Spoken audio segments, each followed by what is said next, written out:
Yep. You're. Oh, Hello, we are live. Finally, it's here. A new day of Rock Players. Lovely to see all of you guys here. Rudix, thank you so much for joining us.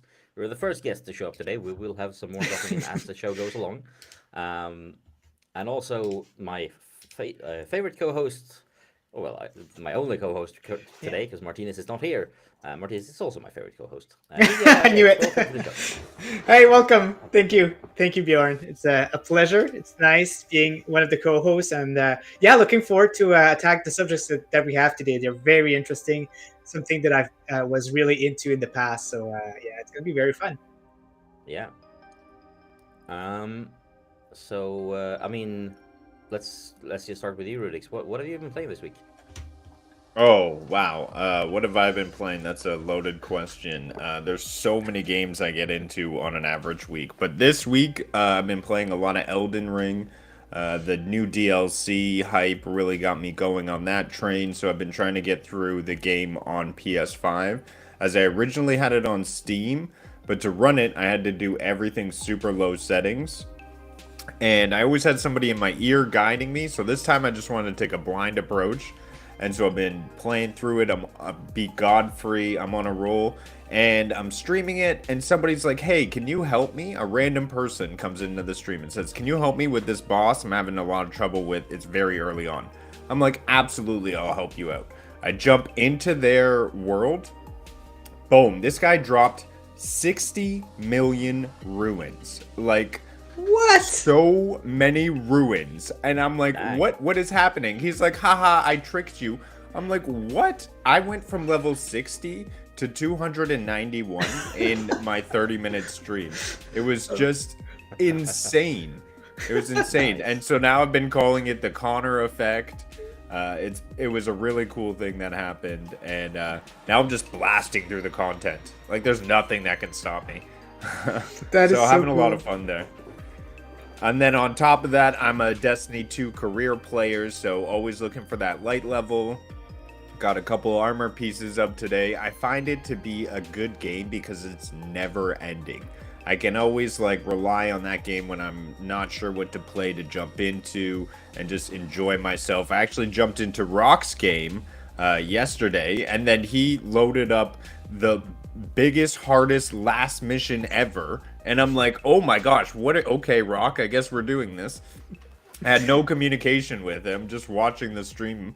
And then he's using a pistol, Rock. You I were remember using a that. Yeah. PvP pistol. I'm like, what are you? And it's just like shooting ads. I'm like, come on, we need big, heavy weapons. We need to be hitting the boss. And then the other guy is just hiding in the corner the whole time. And I'm like, oh. But we still had a lot of fun. It was a blast as always. But yeah, I'm just basically focusing on those two games right now, and we'll get into some more things. I got Last of Us Part 2 on my radar, as well as some other titles I'm thinking of picking up. Nice. What about you, Ninja? What have you been playing? Yeah, well, my friend, I finally started my Kingdom Hearts marathon. So I've been doing that about 4 to 5 hours. Really enjoying it. It's my favorite game of all time. So of course I've been enjoying it, and I feel a lot more relaxed this week. Like not stressed at all. I think because I'm actually playing, a game that I always enjoy, so I don't feel tired after playing it or anything. Right? It's just so much fun. And off stream, I've been playing some Dark Souls 3. And sorry, Radix, if I ask you for help, I'm not gonna drop you 20 million souls. I don't have that many. But I will appreciate the help though if you do come help me out in my game. But other than that, yeah, that's the biggest game that I've been playing. Other than that, I usually do first looks as usual, but I do have my Monday streams with Fall Guys with the community, and then on Tuesday I do have my Dark Tide stream with three of my good friends. Nice. Yeah. I've played a little bit Fall Guys, and I've played Peppa Pig. Oh man, you're gonna Today, become actually. famous. Yeah, if you Yeah, play I Peppa played it Pig. today, Yeah. and then I recorded it during my lunch hour, and then took the basic for the first time. I decided to try to record the audio into two different two different audio tracks, and then I could just export the me talking put that into Adobe's new AI enhancements thing, and get better audio quality, which was really cool. Then I just sped up a few things. So I did like a bit of editing in the beginning, and then just no editing for the last 30 minutes, but the first 50 minutes quite heavily edited. Nice. So hopefully I can get people in, and then they'll just stick around. But also, welcome to the show, David. Ah, wow! Welcome, David. Wilson, the Stadia champion. Oh yeah. The Oh, last Stadia champion. Not the only one though. There were others before me. The last Ronin. yeah. How is Nice. everyone? How is everyone tonight? We're good. How are you, man? Oh, I'm tired. I'm at the end of the week, and I wish it was the end of the week 3 days ago, to be honest, Bjorn. I just couldn't be done with this week at all. But we're here, and I am ready to roll into the weekend. Nice. What have you been playing, man? Do you know what? I've been playing Star Wars, the Fallen Order, the one that was on Stadia as well, just in preparation for what's the new one going to be called? The Survivor. Jedi Survivor. Oh, yeah. On end of April, 28th of April, I think, isn't it? Can't wait for that coming out. So I'm playing that in preparation, just getting myself all caught back up again. Nice. And I mean, speaking of that game, let's see if I can. Hope this doesn't break my. yeah. Because it usually does, but we'll give it a try. Fingers crossed that I don't sound like a robot all of a sudden. Oh. So far, so good. So far, oh my god, I can finally screen share without sounding like, I don't know. Yeah, Rokk is doing some giveaways as usual. One of them being for Jedi Survivor. So we have about a month to enter the giveaway for that. So don't miss that. Also, I think 2 days ago the withdrawal was for The Last of Us Part 2, Part 1, and also for Resident Evil 4.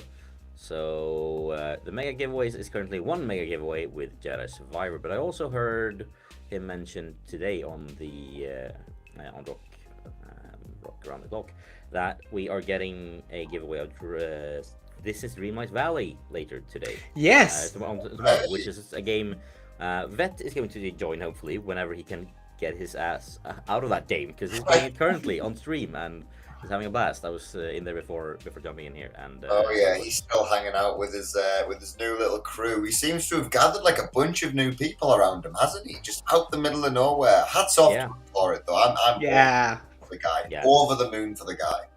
Yeah, definitely. And I mean, I was in there. The vibe in that chat was amazing, and so it was. It got me thinking like, hey, maybe I should squeeze in a stream of that game this year, because I mean, just hanging out with people play that's I think so we're going much to fun. be So seeing a lot more people playing that game that we might not have expected to play it from our community over the next few weeks. oh yeah, there's gonna be so much dream like Mhm, 100K. No one would answer Dang. my question in chat though. Pluto or Goofy, guys? Goofy. All day long. Goofy. I mean, Okay. Goofy. I do like Goofy, but at the same time, hey Pluto. That was really good, that one. That was amazing. What? Cool. What? Oh yeah, I my mean, gosh, Bjorn. Just like that line, I can do a pretty good impression of. The others, That is good. but it's like, Interesting. Wow, I'm floored. Oh my goodness. No, I somehow managed to get that impression down over the years, and I did that when I visited my son's class a while back. You know, I did that out of like when I was saying goodbye to the kids because I was going home, and the whole classroom was like, "Oh my god!" So yeah, it's a fun impression to do, but it's loud, so I had to turn away from the mic. I was wondering why Oh, you you're turned gonna away have with like that. I'm gonna have to clip that. Yeah, go for Saying it. like Disney, don't sue the Rock Show. Oh, have you seen this, Rudy? Because that Rock's having a go at you for your complaints at Destiny. Don't diss my sidearm. That thing does more damage than most guns. LOL, it's an exotic for a reason. It's a PvP gun. Okay, the Traveler's Chosen Oh, here we go. There's a lesson. Trying to Destiny to me here. We were against Callus, which is the end boss for the seasonal content. You want to pull out your big, heavy weapons, like your rocket launchers or your heavy machine guns that are exotics to do the most damage possible. You were using Traveler's Chosen, which is a PvP weapon, and its special perks allow you to get your abilities back quicker based on kills. So... and it's a kinetic weapon, so you weren't able to take down the shields of the Void or the Strand shields. So, anyways, don't... Yeah. I digress. I digress. I'm down, Rudix. It's all right, man. You're okay. On top of that, he was like casually like talking to the chat, not really paying attention to the game. It was very epic. It was a really good really good stream. You create your own power blocks based on the new armor mods that are this season. I know a lot of armor stuff has changed, but if you slot in the things in your helmet, they'll pop up way more frequently. I saw when I mentioned the gun, I saw you pull out a rocket launcher and then the fusion rifle, so it was very helpful at that point. Right. But guys, should we get into... Do you want to get do news first, or should we do main topic first? What do you feel? Man, the main topic is so good. I think we should keep it for later. I think we should go into news first, if that makes sense. That's a good tease. Yeah. All right, let's do that then. Let's bring up the news screen, and as always, we have some. It's a Thursday, so who knew we have GeForce Now news. Yeah, and we didn't do the news last week, so I'm also going to mention they're announcing that Newark is now upgraded to the 4080 tier. But also Sofia in Bulgaria was also upgraded last week, which we didn't cover then. So FYI. But also it's the first blog post or rather the last of a month. So this is when they announce all of the fun stuff for the next month, of the games that we already know about. And they also mentioned they have an update rolling out with a new UI for Android TV devices, which is kind of cool. So the new look seems to be kind of like the same as... I saw some pictures of it. It seems to be kind of pretty much the same as the mobile app, but on TV. Slightly smaller, or the same as UIS on desktop. So smaller thumbnails and a bit more of the neat and clean. But have you guys seen the images of the new one? I don't think I can bring one up right now though. But yeah, for the what do you think? Yeah, do you mean for the sorry, I was typing in the chat. The new so Android TV UI. The layout, the UI. Yeah, okay, that's what I thought. Yeah, it looks pretty cool. So they basically just made it generic, right? Like, so it's it look exactly the same as the web. Yeah, the web one. To me, it doesn't matter. I mean, it's as useful as the web one. But I've seen some people not being happy about it. They rather have the old one back. So there's some mixed reaction to it. Yeah, obviously the same. But yeah, also they mentioned that work is underway to bring Xbox games over. But no new ones announced just yet. Basically, they're saying we're working on it. It takes time, guys. Chill. You're getting it eventually. And yeah, I've seen theories about it being due to like Microsoft not wanting it to happen before the deal's closed. I don't think that's true. I think it's just a matter of, I mean, Jira tickets. Well, those of us who work in development know what happens with Jira tickets. They can take time. What is that, by the way, Bjorn? Just to explain to someone like myself who doesn't actually understand that. Basically, like obviously whenever you want to make a new development, you make a ticket into a like a backlog system, and then you look over it, and it usually like it probably started out with bring Microsoft games to GeForce Now. That was probably like the initial pitch in that ticket. Then someone added because like we have an agreement now. Someone probably commented, and then it's going into like, all right, what do we actually need to do, like code wise? Who's gonna do it? How are we gonna do it?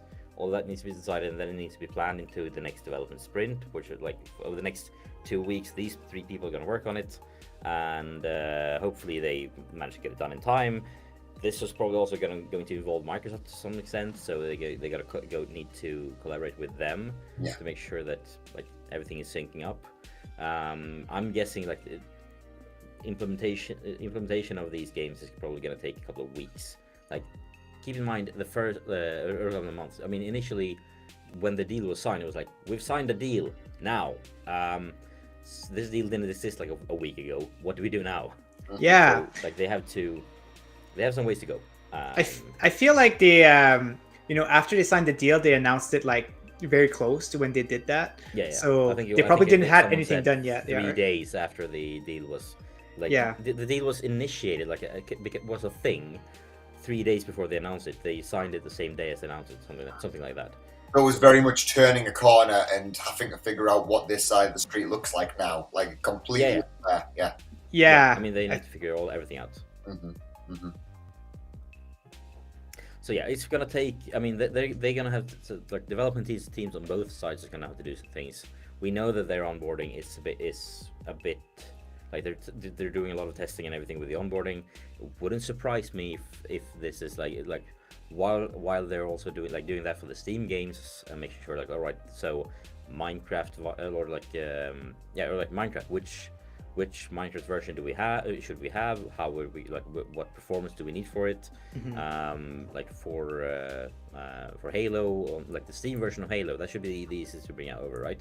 It's like, but then they also need to make sure how much storage do they need to assign for this install? How much RAM does this game need to perform the best? How much which GPU should this run on for all the different tiers? There's a lot of different things and then like what's the optimal settings for each of these tiers, and then like save that down. True. There's some optimization like that they probably do, and I'm just guessing here. But it makes sense. Insight, but like that's what makes sense to me. And then on top of that, they also have a team working probably with Microsoft at the same time to like see how do we bring over the Xbox game, like the Xbox launcher, so to speak, like the Microsoft Store. How do we bring that over? What's required? Like, let's start building that, like design that back, and I'm guessing it's the same team doing that is doing the other things. So, I mean, they need to split their workforce, and somehow they can't have everyone working on Microsoft stuff. They need to do other things as well. So yeah, it's probably just a matter of prioritization. It is probably the highest priority thing they have, but at the same time, they do have other commitments that they need to do as well. That makes a lot of sense. So, Rudix, you being a PlayStation fanboy now, does this? Wow! Shot to the. I'm also. Yeah. So, what do you think of this? Say that I'm a GeForce Now ambassador at the very same time for cloud and console. So, I do enjoy GeForce Now. I play Fortnite on Wednesdays with my siblings when they're not busy with homework on GeForce Now. To me, it's the pinnacle of cloud gaming. When it comes to performance, when it comes to graphics, that ultimate tier really just blows it out of the water for me. It outperforms the PS5 when it comes to graphics, fidelity, latency, just the sheer speed. Battlefield looks absolutely insane on a GeForce Now 3080 Ultimate tier. It's like I'm living in there. It's really the pinnacle of gaming. Now, when it comes to Microsoft and Nvidia, we hear that the games are coming soon. We hear specifically, I think that they mentioned Game Pass games, if I'm not mistaken. So that kind of gives us a little bit of a window into what they're thinking about releasing. My fingers crossed is they hit us with the big one, and I'm talking Halo Infinite right on GeForce Now. I would love to see that because I would really get into that. But my thinking is, how would they, because it can't come directly to GeForce Now, they have to somehow funnel it through the Steam store because GeForce Now doesn't have its own library. So, there's still a lot of things. Game Pass game. Sorry? Game Pass games. What do you mean Game Pass games? They said it was meant to be purchasable games from the Microsoft Store, didn't they? But when did they say Game Pass games? Yeah, I don't think that Game Pass is confirmed yet. Yes. From my No, understanding. I'm not saying. I'm saying they were mentioning games within Game Pass. Let me see if I can pull up. And let's be honest, like if I think like we and I know I've said this before on this show, but like if Microsoft from Microsoft's standpoint, they like if people can play Game Pass games on GeForce Now, there are probably going to be some people who are then inclined to sign up for Game Pass, which is a win for Microsoft. Right. So they're probably fine with it. What I'm guessing is what I'm guessing they will do is probably they'll onboard the Microsoft Store, and if you have Game Pass, any game that you own through like any game that's part of Game Pass, you technically then own on the Microsoft Store. The exact words, quote for quote, are the first batch of Xbox first-party games and features coming to GeForce Now. So stay tuned to GFN Thursdays for the latest updates. So my apologies, we're talking Xbox first-party games. Yeah, and so that's what kind of got my gears turning towards maybe even Gears of War. But I mean, for that to with happen, Xbox I believe it'd have to and- come onto sale for Steam first. I believe that's true. Or we have that direct plug-in for Game Pass They were or talking about the Microsoft Store. They were talking about games per. That was when they originally made the deal. The direct quote, because I had to correct people on this all the time, was games purchasable via the Microsoft Store will be made available to GFN over yada yada yada. So it sounds like there's going to be a similar integration like that Steam and Epic has for Microsoft Store in itself. Yeah. Yeah. However, if you then have Game Pass, you then have ownership of those games on there. I don't believe Game Pass. Because if Game Pass links up, No. xCloud is pointless. Get rid of xCloud. No, yeah, you're right. Well, It's gonna not be really. Different markets, though. This is different markets. Not Xbox really. first party. Not entirely, but mostly pointless. Mostly at that point. Yeah, I'm saying not really because for xCloud it's mostly for console games, right? And mobile. So Game Pass would be for PC games, which would be useful in a separate way. If they do include Xbox games though on GFN, that's when Well, it would console become. games and PC games. Elder Scroll is a Yeah. big one we could It's see. like That's a first party. Came out. Yeah, we're Valheim gonna do just that. came out. Yeah. Both on Xbox now. Sorry, Mhm. X. Sorry. No, I was interrupting you. Sorry. So I mean, so yeah, No, I was just saying what we should expect are what they're saying here, and that's Xbox first party studio games. So that's things like Elder Scrolls. Halo's the big Yeah. ones. The Gears of we'll War. see them for sure. Xbox Yeah. scrollers, though. Yeah, I mean the first part is coming first. Period. We know that much. And then as for Game Pass ownership, like, and I'm guessing it's gonna be first party games on Steam and probably Epic, and then if they have any there, I don't really know at this point. But and then as soon as basically they have the integration done, they will also bring the Microsoft Store in, and then we'll see if Game Pass ownership counts as ownership. I think it will, because I think Microsoft only really cares about. It's hard. people, It's hard to say. like getting Game Pass Right. subscriptions. And if they can sell 50,000 new people into Game Pass, then that's a win for them. But I mean, we'll see. Yeah, We we'll don't see. know. We're just guessing. Exactly. But yeah, I hope you're apart right, from though, that, Bjorn. I hope you're right. Yeah, Come on, definitely. Yeah. That's going to be over on GFN so much. I would love that. yeah, I hope I'm right too. And I want to play Marvel's Midnight Suns, by the way. Ooh, I do. It's awesome. love If this. you do, you can and you pay for a tier of GeForce Now, you will be able to claim this nice looking armor, medieval style armor for Captain Marvel. Cool. Cool partnership that they have there. They're doing very well with Disney. Honestly, with Starlight Valley, and now with these skins, like it's doing very well. Exactly. So yeah, it's going really well. April is full of games. Yeah, I love April is that. full of That made me chuckle. and right, so we have a couple of games joining this week. 11 new games joined this week. 9 Years of Shadow, Terra Nil, which is a really cool strategy game. Also available on mobile today. or yesterday, and free for Netflix subscribers. So Cool. So if you have Netflix, you can play Terra Nil on your phone for free. If you don't have it, or if you want to play it on a bigger screen, of course, you can play it on GeForce Now.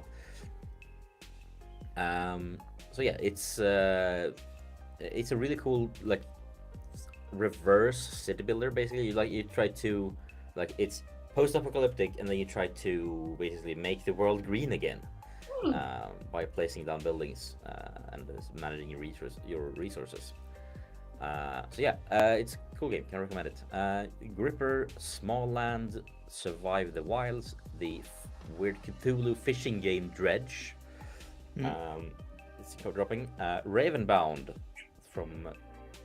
Who was it? Someone in our community. It was Papa Bear Games has recently just wrote a review Right. on Dredge. I couldn't tell you where, but he's just wrote a review out on Dredge. It's Yeah. On the Cloud Gaming Catalog, probably that he put that review in. Yeah, I think so. He's I think he's one of a little small crew of reviewers over there. Yep. Freelance reviewers. The Great Ravenbound, as I mentioned, released today. The Great War of the Western Front released today. Tomorrow we are getting Troublemaker, which is in release, and also today Have a Nice Death, which is a great title. Have a Nice Day. Then Tower of Fantasy, which I think is That was the working title for Elden Ring before they changed it to Elden Ring. Oh, interesting. I didn't know that. Have a Nice Death. Very much. Oh, okay. Yeah. Wow. I'm so dumb. And then Tower of Fantasy and Tunch, or however you say that. Rokk says Tunchi. So Tunchi. yeah. Free game on Epic Games Store today, so grab it, play it for free. And then obviously we get some teases of what's coming in later down the month. We're getting Meteor Maker, Road 96, Mile Zero, Terrascape, Curse of the Sea Rats, Raven's Watch, which is not to be confused with Ravenbound, releasing yesterday or today. Supplies, The Exit, Eternal Matters, Survival Fountain of Youth, Tin Hearts, Dead Island 2 is coming day and date, which is probably the biggest game in this list. That Tin Hearts is actually the next big game, although it's kind of indie style, but it's the next big game by the creators of Fable, if I'm not wrong, actually. Really? I thought Tin Hearts was from the. It was published by Wired Production. Yeah, I think it is. It is by Wired Production, but the actual people who are working on it are the creators of Fable. Oh, yes. that is so cool. Yeah, I was just had to double check. It's the correct game. Yeah, that's them. That's them, the creators. Yeah, that's definitely worth a look then. That's something I was bring really up on a separate tab and take a quick look at it in a little bit.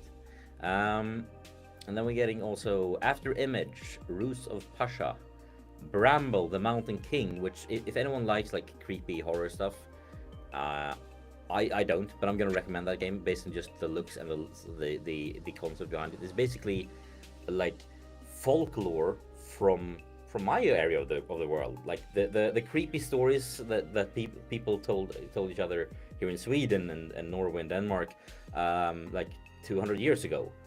Those stories are then like being made to sort of life in some sort of horror to platformer thing. They are creepy stories as well, aren't they, Bjorn? Oh yeah. I mean, Necken is like it's the least of your worries, and he's a creepy guy who sits. That's naked, good-looking teenage guy sitting in a stream, luring kids. Wait, what? Into the stream and drowning them. So that's just one of the guys. So yeah, Bramble is going to be. Rokk apparently loved it. Has a complete playthrough of the demo. Wow. But yeah, like there's some really weird shit in Swedish folklore, and it's going into that game. So is that the experience that platformer he played? Was that the platform? Yeah, I think it is. Well, let's bring it up. I think I watched you play that one, Rokk. That looked really nice, actually. I think it was the same yeah, game. There we go. Yes, it was. Oh wow, that looks awesome. It looks phenomenal. It looks so creepy. It's inspired by dark Nordic fables, and I'm like, nope. I've heard those as a kid. Nope. It's Little Nightmares-esque, isn't it? Yeah. It looks amazing. So good. I watched Rock's whole playthrough, I think, and I was obsessed with the thing. So that's now out to GFN, right? Or it's due out? Yeah, it's due out in April 27th. So, hey, today after my birthday. I'm not gonna touch that, but I hope people do, because it looks really cool, and I do like like. I would like for other people to experience these horror stories because they are horrible, in a good way. So yeah. So I think I had the opportunity to play this one in beta testing, but I just didn't have the time. But I should have. It looks so cool. It does. It really Yeah, it does. looks really cool. We're also 11 memories retold, Canverse, Teardown, Get Even, and then we have a bunch of titles. I think there is some sort of new publisher deal happening here. Little Nightmares 1 and 2, and then 4 games from the Dark Pictures anthology is dropping on GeForce Now. Nice. So I'm sensing a deal being made there. Do they have The Quarry on GeForce Now? I can't remember. I don't know. Okay, it's like the last supermassive game, like from that series there. So I was wondering that. Yeah, and then Chia, Grid Legends, and Call of the Sea had dropped amongst some others in this last couple of weeks. System Shock didn't make it due to shifts in the release date in order to just alter the technical issues. Those games are coming. The Quarry is apparently not on GFN, says Rokk. Yes, yeah. I just did a quick look myself as well. I couldn't find it, sadly. Yeah. Thanks, Rob. But yeah, also want to give a shout out to. Oh no, mostly negative. Oh no, this looks so cool. So Ravenbound dropped today. Also inspired by Scandinavian folklore, where you can basically, it looks so good. It's an open world roguelite. You basically can turn into Raven and then explore this open world, and then it's like 3D hack and slash thing. We should tell Crow about this game. Yeah, I am kind of like I wonder why the reviews are so bad. I hope it looks awesome. It's a new game. I don't know how often I trust brand new, fresh on a new title. You know what I mean? How much time all these people put into it? Or are they all complaining about the daft bug that they all ran into? You know? Oh yeah. No, they seem to be complaining about like most people seem to be complaining about that it needs more polish. It's a bit rough. Yeah, about birds pooping on their cars. What? Yeah, it looks like a really cool game, and I did see the develop. So it's Avalanche Studios and Systemic Reaction. I did see the devs like randomly popped across one of the devs on Twitter. It was like, I'm finally releasing my game today. It was like, oh, this is so cool, which got me really hyped about it. But it looks really cool, really interesting. Say also like, what's the deal with all of this Nordic folklore, Scandinavian folklore? I love it. Please bring more of it. There's a lot of really cool stuff there. Like, the Nordic folklore is not just Vikings, people.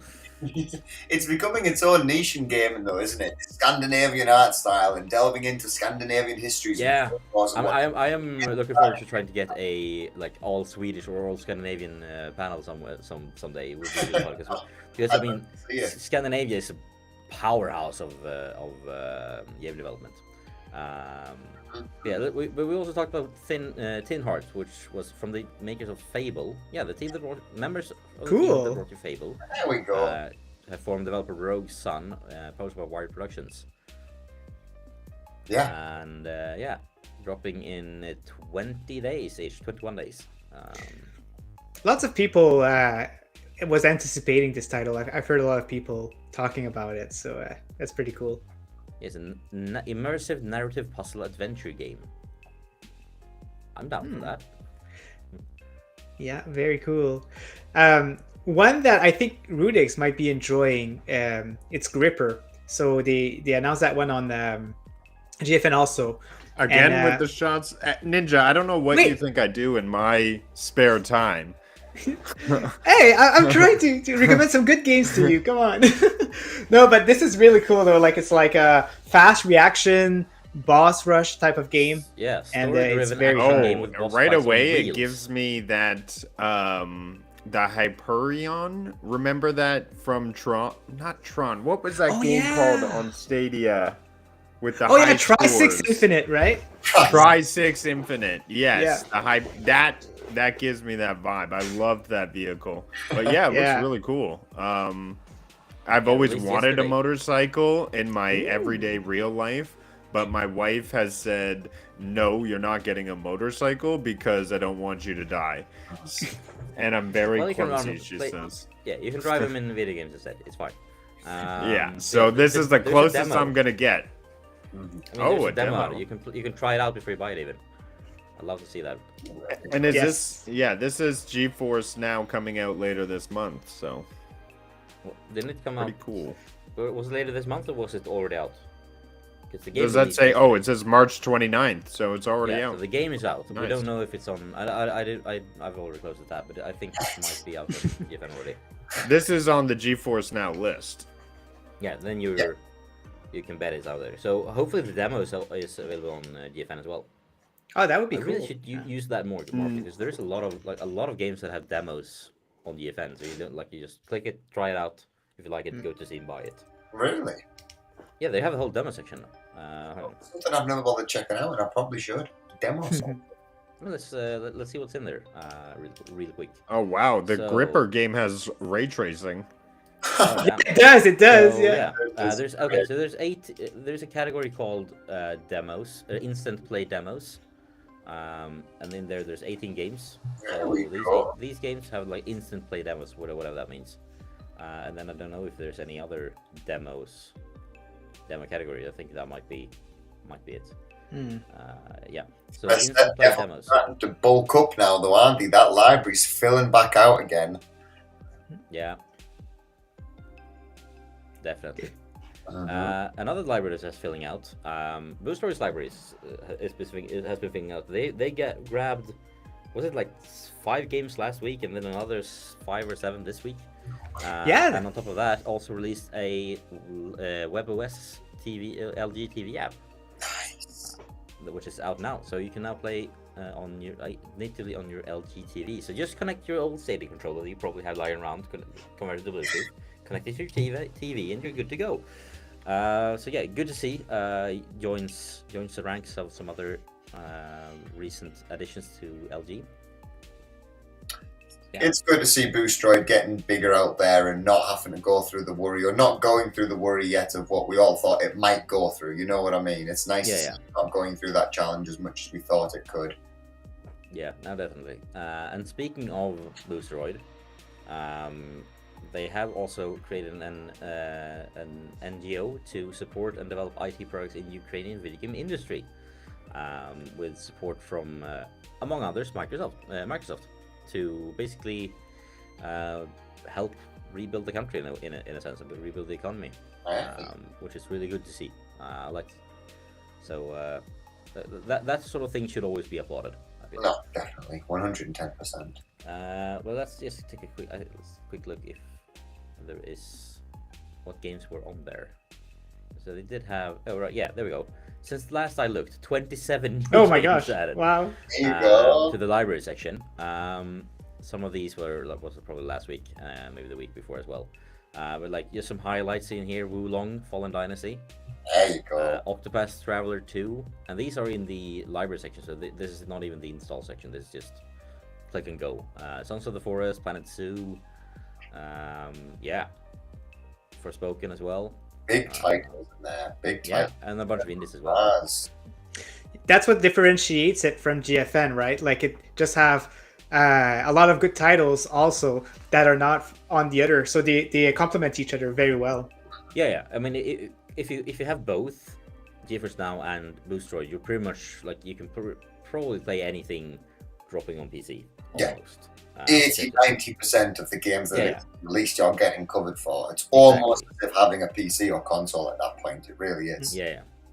So that combination is kind of nice. And yeah, we have also Returnal, Borderlands 3, Like a Dragon Ishin, WWE 2K23, and Resident Evil 4 are all on the install section, so you can play those as well.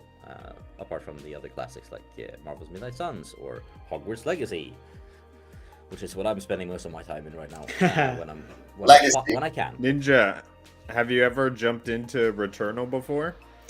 I have not yet, but I did purchase a PlayStation 5 recently, so I do have to get into it at some point. It seems up my alley for sure.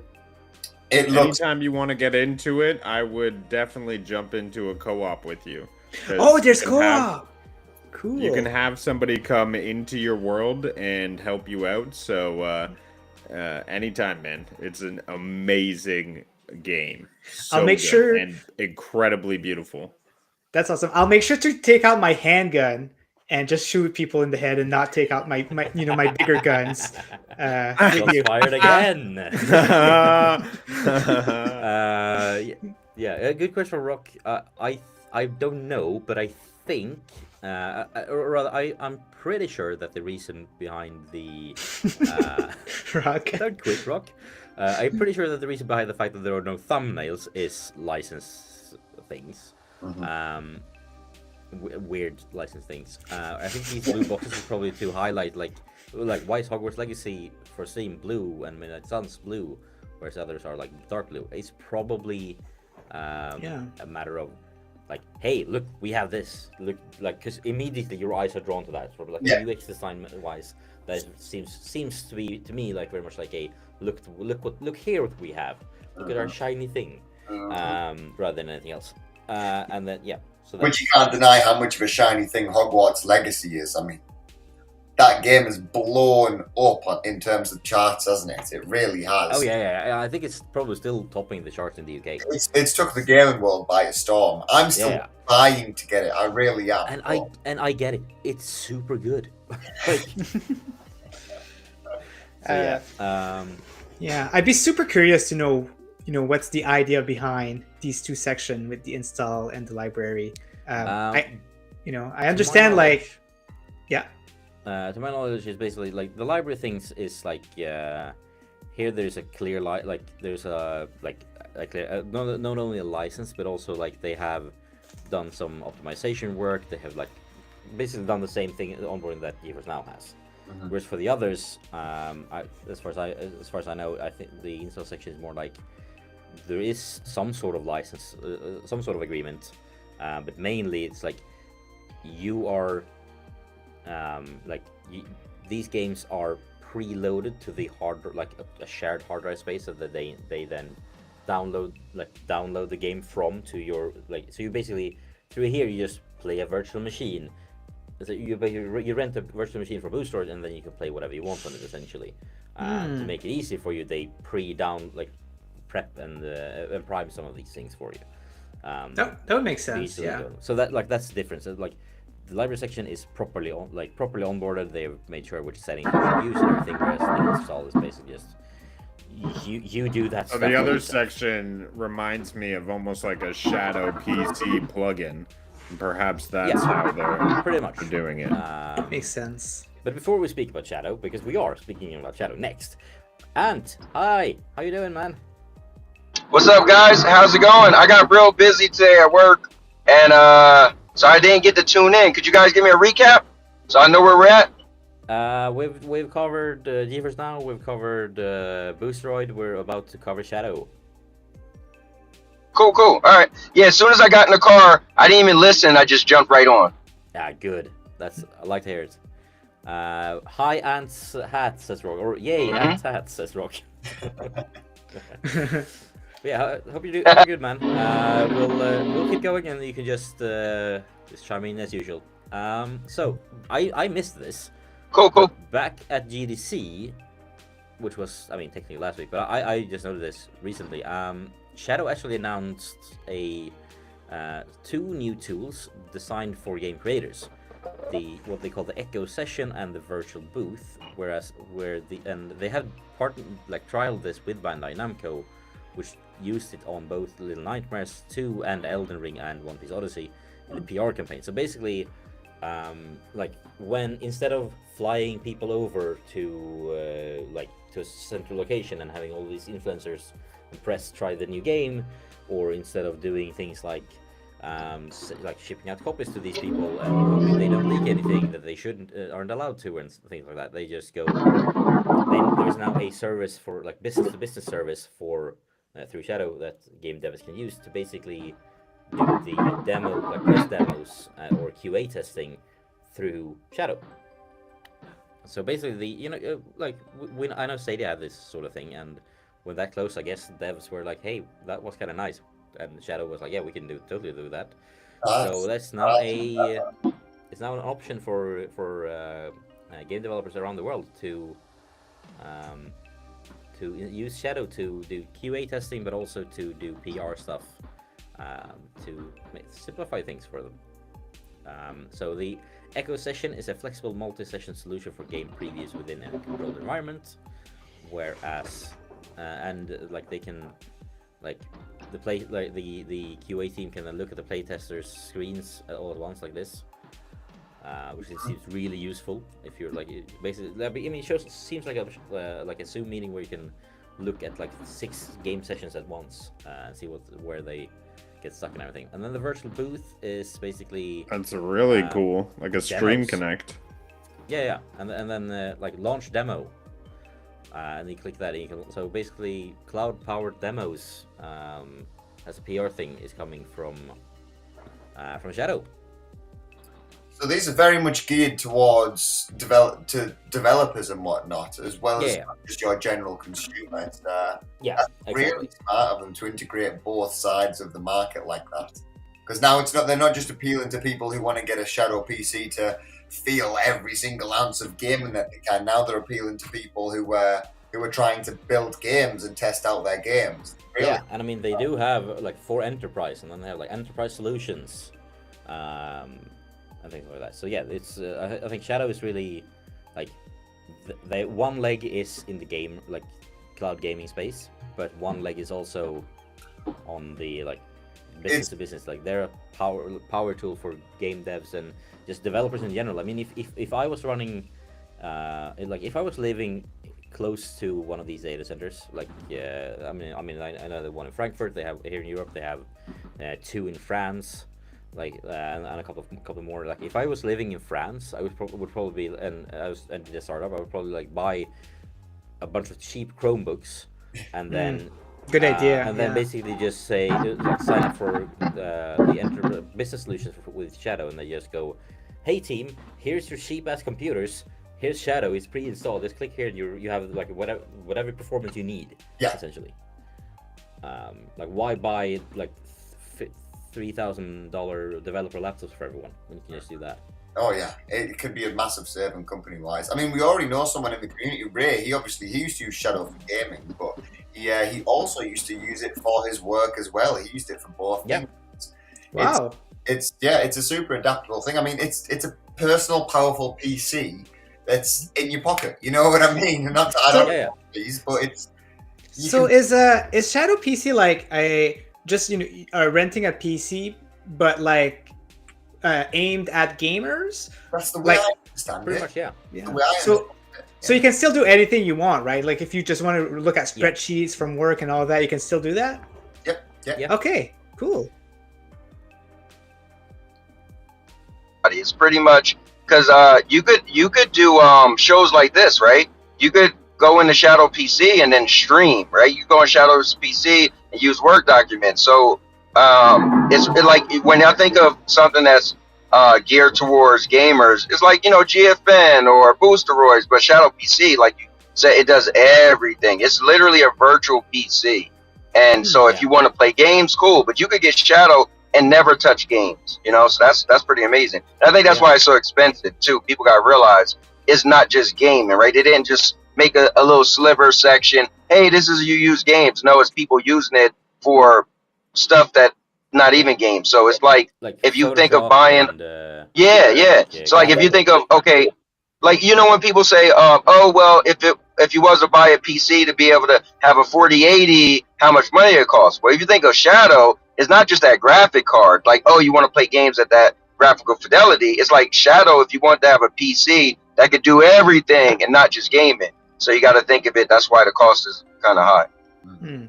Yeah, and I mean they put it like work, create, play is the 3 tiers that you have on the website, and I mean as someone who's currently trying it out and editing a review of it, it's I mean Shadow it's quite impressive, the weird somehow weird features that they have in it. I mean one of the things that they do like boast about is like the like color, like 444 color something. I don't know. I don't remember exactly what it's called. It's basically like if you're doing like Photoshop things or like video editing or composition, like if you're professional with that, it's really good for that. If you have a screen for it, I don't.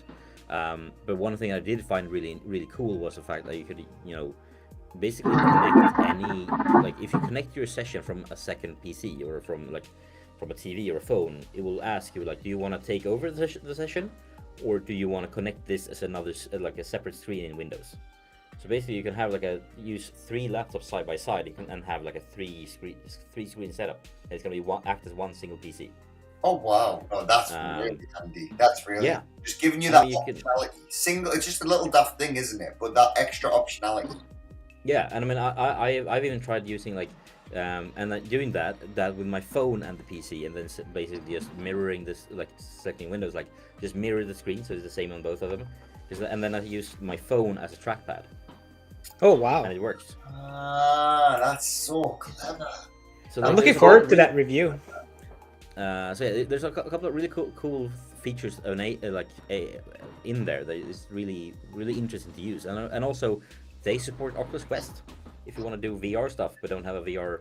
If you live close to a data center, because that's the thing. I live from me, the best data center for me is Dunkirk, France, which is like northern France. So it's quite a distance. So I get my base floor is basically 35 milliseconds or 36.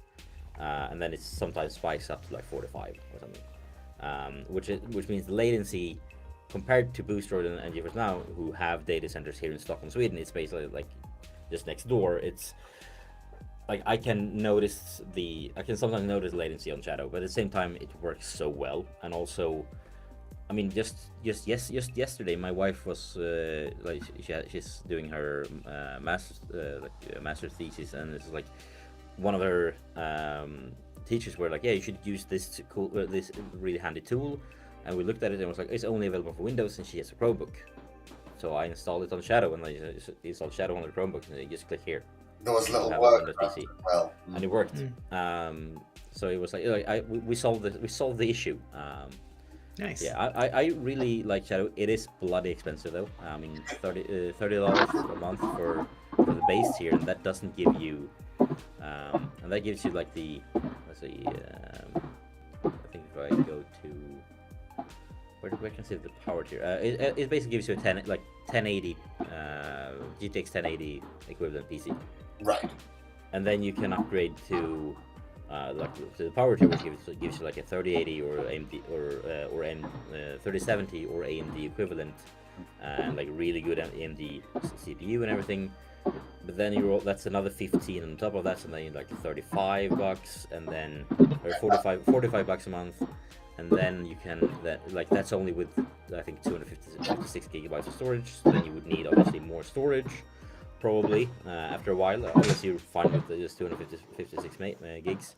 And I think it's like another $3 a month per 256 gigs. So if you want to have like 1 terabyte, then you're up to like $60 a month. So like it becomes costly, but at the same time it's a really cool solution that works surprisingly well, even when you live far away from the data center. That's it. At the price, it's just not really efficient to solely use for gaming, would you say? No, exactly. You need to have multiple uses for it to be, or just have a lot of money to burn. Yeah, exactly. The way I always see Shadow, it's a great way to invest in feeling what a powerful computer could be like if you're thinking about making that full investment into getting a powerful computer. If you're thinking about putting the £1,000, £2,000 down, or even £3,000 down, but you're not quite sure, is it going to be worth it, or should I just get a Chrome and get some GFN? Well, get a Shadow and give it a little bit of a test out for a month. Beyond that, I think beyond a couple of months, you're starting to waste money, because after a couple of months, just start saving up. Just start saving up and buying your own. That's the way I see it. After a couple of months, you've already got a chunk of cash set aside if you weren't spending on Shadow. Yeah, at the same time, though, I mean, like 1 terabyte of storage, power, like the power upgrade and the base service, that sets you back $60 a month ish. And I mean, if you want to have an equivalent PC, I did look it up for the review. Like I think An equivalent PC would cost you about $3,000, maybe $2,000 if you're lucky. So I mean, if we say it's $3,000 for a PC like that, it's still 50 months until you're on like price parity with Shadow. Which you would be upgrading for a new PC afterwards anyway, right? Like. Yeah, so basically 4 years.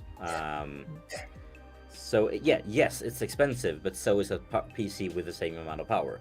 Obviously, Rokk is doing something similar with Azure for like £15 a month.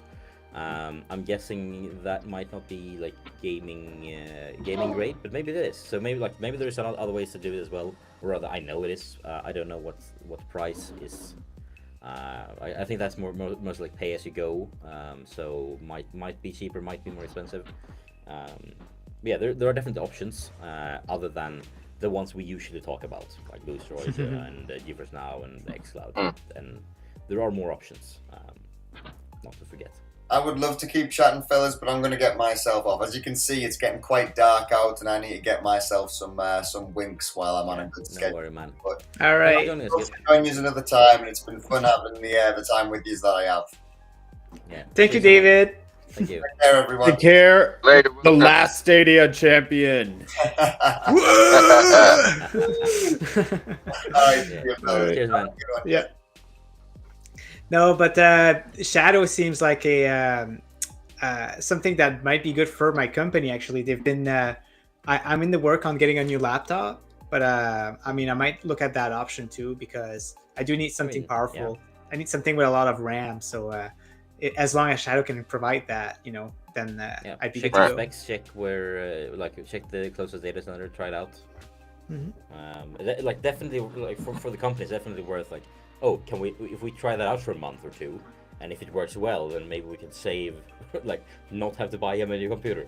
Yeah, exactly, and I don't mind that at all. Like as long as I have something fast, because right now it is affecting my productivity and it's really annoying. So definitely, as long as it can just do some fast stuff, just so I can get some stuff done to my clients, right? Then I'm good to go. Yeah, I mean, then it pays for itself. Yeah. But yeah, Ant, you were gonna say something. Oh, I was just saying goodbye to Wilson. Right. Let's see. There was some news from Xbox last week. I didn't see any new news this week. They must be moving to some sort of weird, not bi-weekly, but also not weekly. With the new launches on Game Pass. It's weird. I don't get it.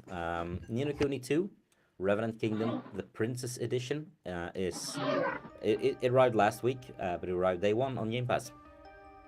Any Ni no Kuni fans? I do like the first one. I haven't played the second one yet, but the fact that it's like a Studio Ghibli collaboration with wow, is it? Ben. Yeah, with Level 5, I think. Collaboration with Level 5. It's an amazing game, amazing soundtrack, and it's right up my alley just because it's like a JRPG, so it's definitely cool. Nice.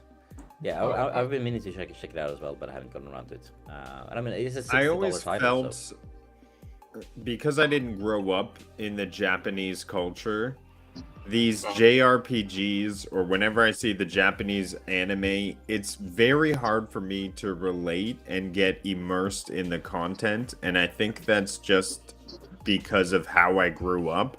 It really did shape how I game, and when I see JRPG or the eyes and the over-exaggerated features and cartoon, I tend to turn away, and I think it's simply just because how I grew up. And so I'm curious, Ninja, you grew up in the same sort of culture as myself. Did you have to put yourself into that mindset to really get into those games, or how did you come to love these types of titles? For me, what happened is that I grew up mainly in the PlayStation 1 era. And the PlayStation 1 was very well known for JRPGs, right? Like it was where it all developed. And this is probably where, I got interested in it, just because back then it was super cool seeing those 3D animation for the first time and all of that. So definitely, I guess I think like one of my first when I started was like Final Fantasy VII, like everyone else, and it was more mature, right? Like I think it was more aimed for like a North America audience, but as you start experimenting the other RPGs out there, it just kind of like developed. So it's definitely a little bit of nostalgia, and it's funny because Rudix, I'm not even into anime. Like I don't even watch this type of Japanese stuff. It's just, I guess it's just the type of game that I grew up with and that I enjoy. Yeah, I think to jump in there, Ninja, back then, especially PlayStation 1, JRPGs was considered really, really good RPGs. So when I was younger, I didn't even call it JRPGs. I just called them RPGs. I didn't realize that style was considered JRPG. So I was just like, when you seen the graphic stuff, you was like, oh, you had a feeling that was going to be a really good RPG. Because I grew up playing RPGs, man, on Sega Genesis, Nintendo, right? That was RPGs. Back then, there wasn't any CRPGs. Yeah, it was RPG, and that's it. That's true. Right, it was RPG. So I think, if you were into RPGs, you kind of just was into JRPGs. But then I think popularity of anime helped some people stay into it as well. And I think for me, I kind of got out of it because I was into anime. When anime was popular for me, it was movies. Then when series got popular, I wasn't into anime anymore. So when now I'm kind of like Rudix to a point. I don't watch like Bleach or Naruto or One Piece. I never got into that. So when I see now JRPG, I kind of check out because I'm no longer into that stuff. So it's kind of funny how your mind, your interest level depends on what your eyes see, kind of what sucks you in based off of your thought process. Like I had a short period of time where I read some manga and I watched a lot of anime for like a year or two. Yeah. But then I, kind of went away from it, and now I realized with the the style of like the Legend of Vox Machina or the League of Legends show or the Cyberpunk anime or the Witcher anime on Netflix. Anime movie. With those, I feel I'm slightly coming back to it a little bit. I'm not I haven't gone back to fully Japanese, watching it in Japanese with the subtitles and everything. But I do find myself going back to some of these things. Definitely. Oh, my mic is low. Hang on. Yeah, probably just because you leaned a little bit, so you were not as close. Increase it down to 50. But yeah, I guess some people develop interest in other games, and some people just stick to what they liked back then. But I did enjoy animes also as a kid, like Dragon Ball Z. I was really into that. But other than that, it didn't really interest me. Like the thing that interests me the most out of video games are stories, and JRPG seems to be really good at that. Some of the greatest storytellers are from JRPGs, so it's one of the reasons. Yeah. I think the reason why I stay away too is remember when Stadia added what was those couple JRPGs? It was really good. It was Octopath. They was in Stadia Pro, some Monstrous Nox or something like that. Oh yeah, East 8 and 9, and Heroes. Yeah, so when I would see them, right, you just already know, man, it's going to be no less than 40 hours, and so it's overwhelming. So that's kind of, I think, what put me off with JRPGs, because I know, Final Fantasy VII is my second favorite all-time RPG, but I still never played the remake, and I have to, but I know it's going to take forever, so I'm like, I put it off, because I'm like, I'm not ready yet. So that's I'm probably not that into the JRPGs. I feel like I don't have time. Plus, it'd be like a million of them. Like, oh, it's number 9, number 8. I'm like, I got time to go back and So definitely, my advice: don't start Legend of Heroes, because that was part of the Trails of Cold Steel. That was part of that of the Stadia Pro lineup, and they're all following each other. So if you start with Legend of Heroes, Trails of Cold what's up? Steel Can 3, I get fill up regular? So cash report. Card. Oh yeah, so if you start with the third Trails of Cold Steel, you're starting at the 7th game, and you just don't understand anything. So it's really hard getting into that type of game for sure. Yeah. Sorry, just getting gas. Yeah, no, I see what you mean, and it really is like for me, like JRPGs can be like they take up so much time, but at the same time, and like a lot of them can get kind of samey. And like one of the problems I had with Octopath Traveler 1 was like it was gorgeous. I love the story, but the combat was so repetitive. I liked the idea of it, but then and I liked the first like 15 battles, and then like it was like 15 more just to get to the end of this story segment. I was like, come on, I just want to like I don't want this anymore. So yeah, I get what you Yeah.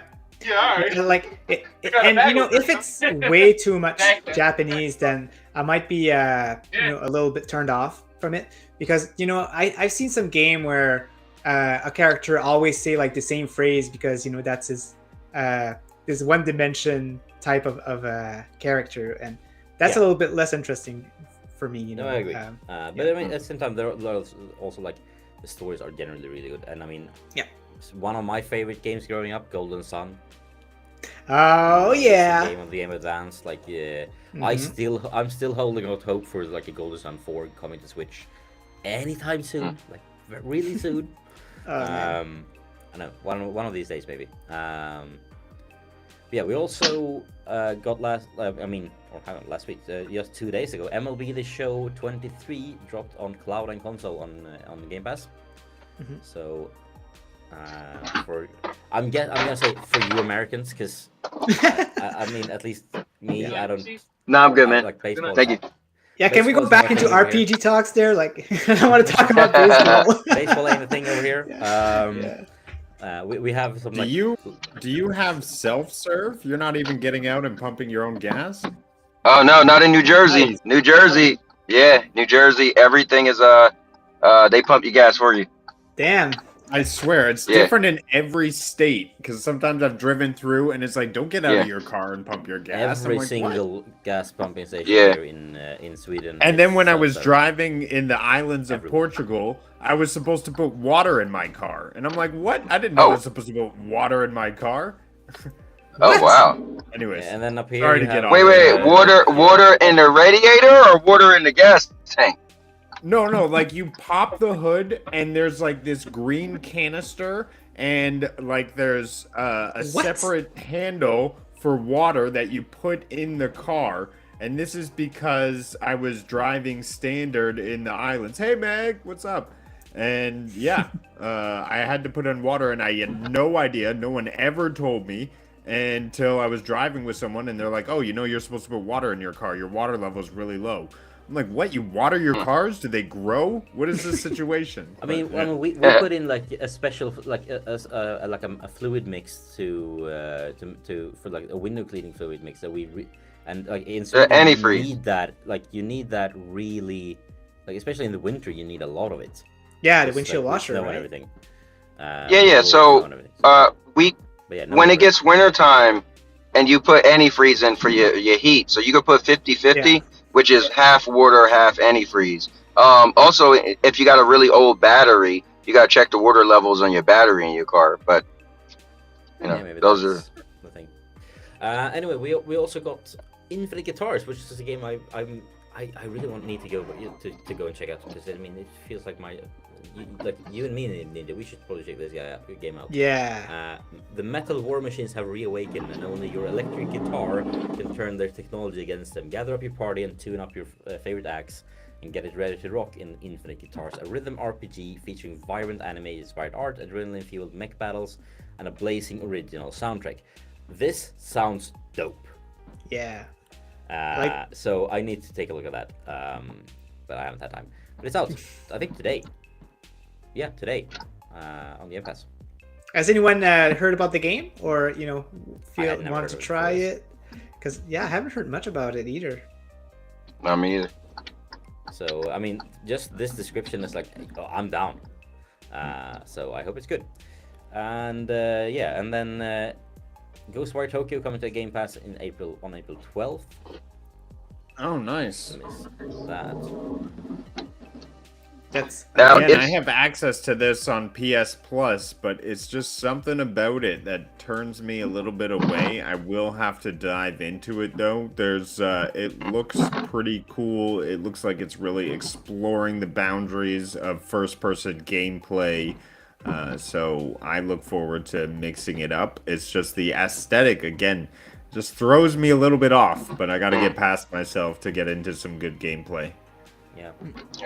I played it about a month ago. I rented it, and it's a weird game because it's like a first person game with like magic arts, and I think it would have been better if it was third person. So it's a little strange. It's a strange feeling because you feel like it should be like a first person shooter, but you're using magic and stuff. So it's a little weird. But the on the Xbox, they're actually going to have content that PlayStation doesn't have. So when it first was scheduled to go to PlayStation, Xbox didn't own them. But now that Xbox owned that studio, the Xbox is actually going to get some extra content. So that's kind of cool for the Xbox players. Yeah. Or xCloud players if you don't have an Xbox like me. Yeah. Yeah. Also, speaking of myself, I did see this story, which I just want to bring up briefly. So there was apparently this plane on this image here. Let's see, I think it's a better image down here. So this plane, it's a international cargo transporter called the Antonov. From the Antonov Design Bureau. It's like a six-engine cargo plane, basically. And there was one operational one left in the world, and it was sitting on an airstrip in Ukraine. And then when the war started, Russia bombed it, and it got destroyed. So there is no planes of this model left in existence, and it's kind of quite like it holds the world records in like longest cargo flight and a bunch of other stuff as well. So the team behind Microsoft Flight Simulator was like, that sucks. So they decided to reach out to the manufacturer and be like, can we build this in the game together with you guys? So they did. So the game, this is now available as a DLC. You can buy this plane in Microsoft Flight Sim, and all the 100% of the proceeds goes to basically a fund where they are going to try to essentially pay the company to build another one. So there's like rebuild it, this iconic plane. So if you want to help rebuild an iconic airplane from history that otherwise won't exist in the world, then you can buy this model in the game, and that's currently the only way you can fund this. And I just found that was like a really cool story. So I think it's a Ukrainian company, but all like the Mria, which translates to dream in Ukrainian. You can carry up to 225 tons of cargo, which is really a lot. So yeah, they created in the 80s, so it's quite long, quite old thing. But yeah, so this plane you can fund, which is, I think, really dope. It's out in the game today, or I think yesterday or something. So it's already out, so you can buy it right now. Nice. And also, I don't know if you guys disagree with this guy, but the Chris Carla from Xbox has gone out and said it. Game Pass isn't disruptive. Disruptive. Okay. You agree? Like, it's disrupting the market. Well, I'm glad this guy in glasses has said it. Now it is true. It is facts, everyone. Yeah, Xbox claims Game Pass isn't disruptive to the industry.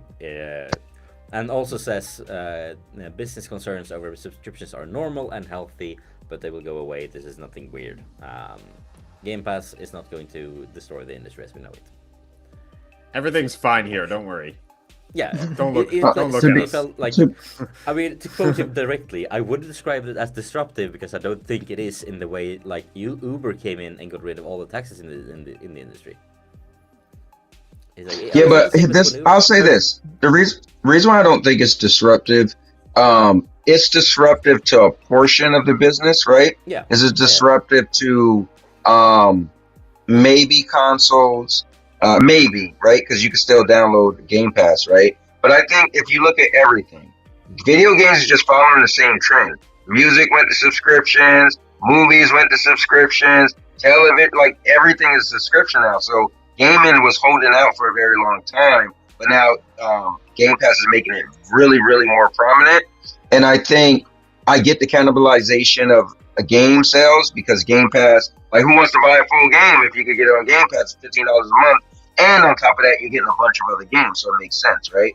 But I think that this is just where the industry is going, regardless. Let's say no one did, let's say Microsoft didn't do Game Pass.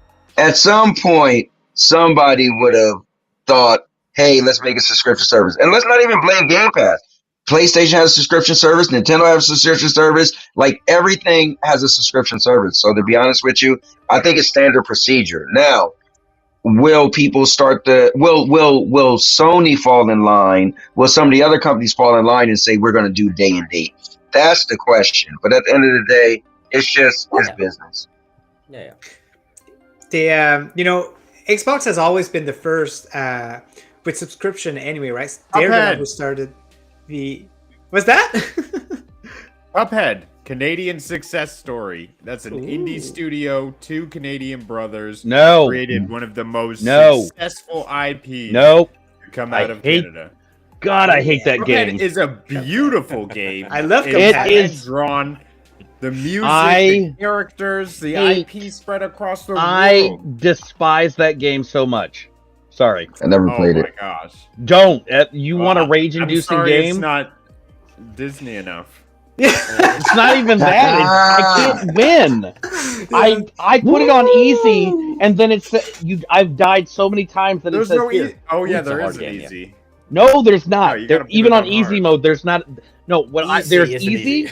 There's normal mode. There's hard mode. There's easy, and then there's vet easy, which is like basically what I need. Yeah, and that game doesn't have a vet easy. No. Yeah, I agree. Trouble's dialed in. It's a vet. What are you talking about? I'm an angel. Right? Yeah. Angel. You've been an angel since since 2 days ago. Yeah, he's not. Listen, he has. Listen.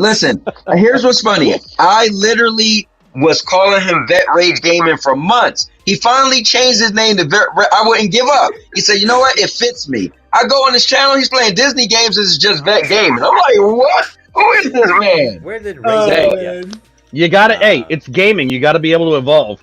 If you can't evolve, you may as well get out of the business. Yeah, that's one thing for sure. Wait, before you drop the Game Pass thing, I will say, even though we've had Game Pass existing for I don't know, a little while now, PlayStation just had one of their biggest months, actually shattering the record of their PS2 sales in 2005. So even though there is all this talk around, PS5 is actually making huge sales, and people are going out and just buying the console. So there's real numbers behind that. So it's interesting to see, will we all move to Game Pass, or will this other structure win? And I think we're going to see real 2 competing forces here. Yeah. I'm not moving to Game Pass. Well, I think the thing is, that's why Microsoft is trying to get better IPs, right? I shouldn't say better, but they're trying to get more recognizable IPs. Because yes, Game Pass is a value, but like for instance, me, right? I held off to get Game Pass again until Atomic Heart came out, and I figure I'll double up. I'll pay for 1 month, play Atomic Heart and Hi-Fi Rush. Hey, but then what happened is I got it, played Atomic Heart 1 time, maybe 2 hours, never played it again. Played Hi-Fi Rush. I'm trying to force myself to beat it, and I'm barely playing it. So I think people realize, because it's not a contract, it don't hold you in, they're just gonna subscribe and leave. So Microsoft, if they could add more games that's recognizable, they could probably get you to stay longer. Because think about it, you as a gamer, you don't have so much time, right? So if they can put a plethora of games that you want to play, the chances of you canceling will be fewer in a 1 year calendar. You know, that's the theory. That's already happening when Call of Duty drops on Game Pass. So right. Yep. Maybe. In the meantime, though, Black Nut, Ray's favorite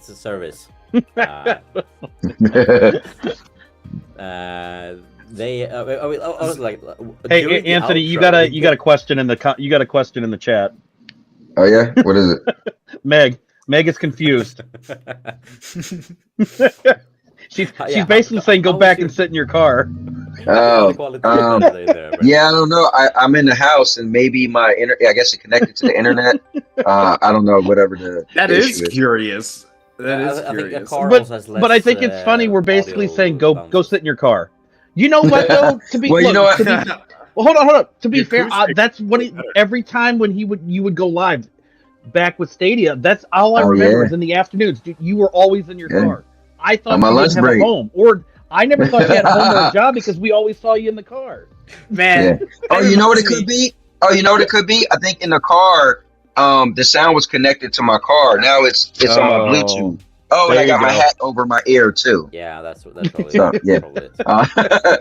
But guys, I actually do have to go. I'm glad I got a chance to jump on and chat with you guys. Happy to have you on, man. But yeah, man. Let's go Black Nuts. Oh, Let's go. Black Nut. All right, guys. That's have a good- that's have the a good new time, man. See you, man. cowboy Alright. sign off. Later. Right, so Black Nut, they have signed an agreement with Team 17. So Overcooked, a game that apparently almost ended a relationship several times. Wow. And I can get why, because it's just that style of game. That they have signed an agreement and are bringing. Let's see here. Going Under, Overcooked 2, Epic Chef, Moving Out, Blasphemous, Escapists 2, King of Seas, Neon Abyss, Planet Alpha, Sheltered, Yuku's Island Express, Yooka-Laylee and the Impossible Lair, Hoko Life, and Worms WMD. Those are Out to that's a Black good lineup. Yeah, Rokk was Because talking about that. my thing with this service was always that everyone said the content that they had wasn't the best. They always said it was they're not up there.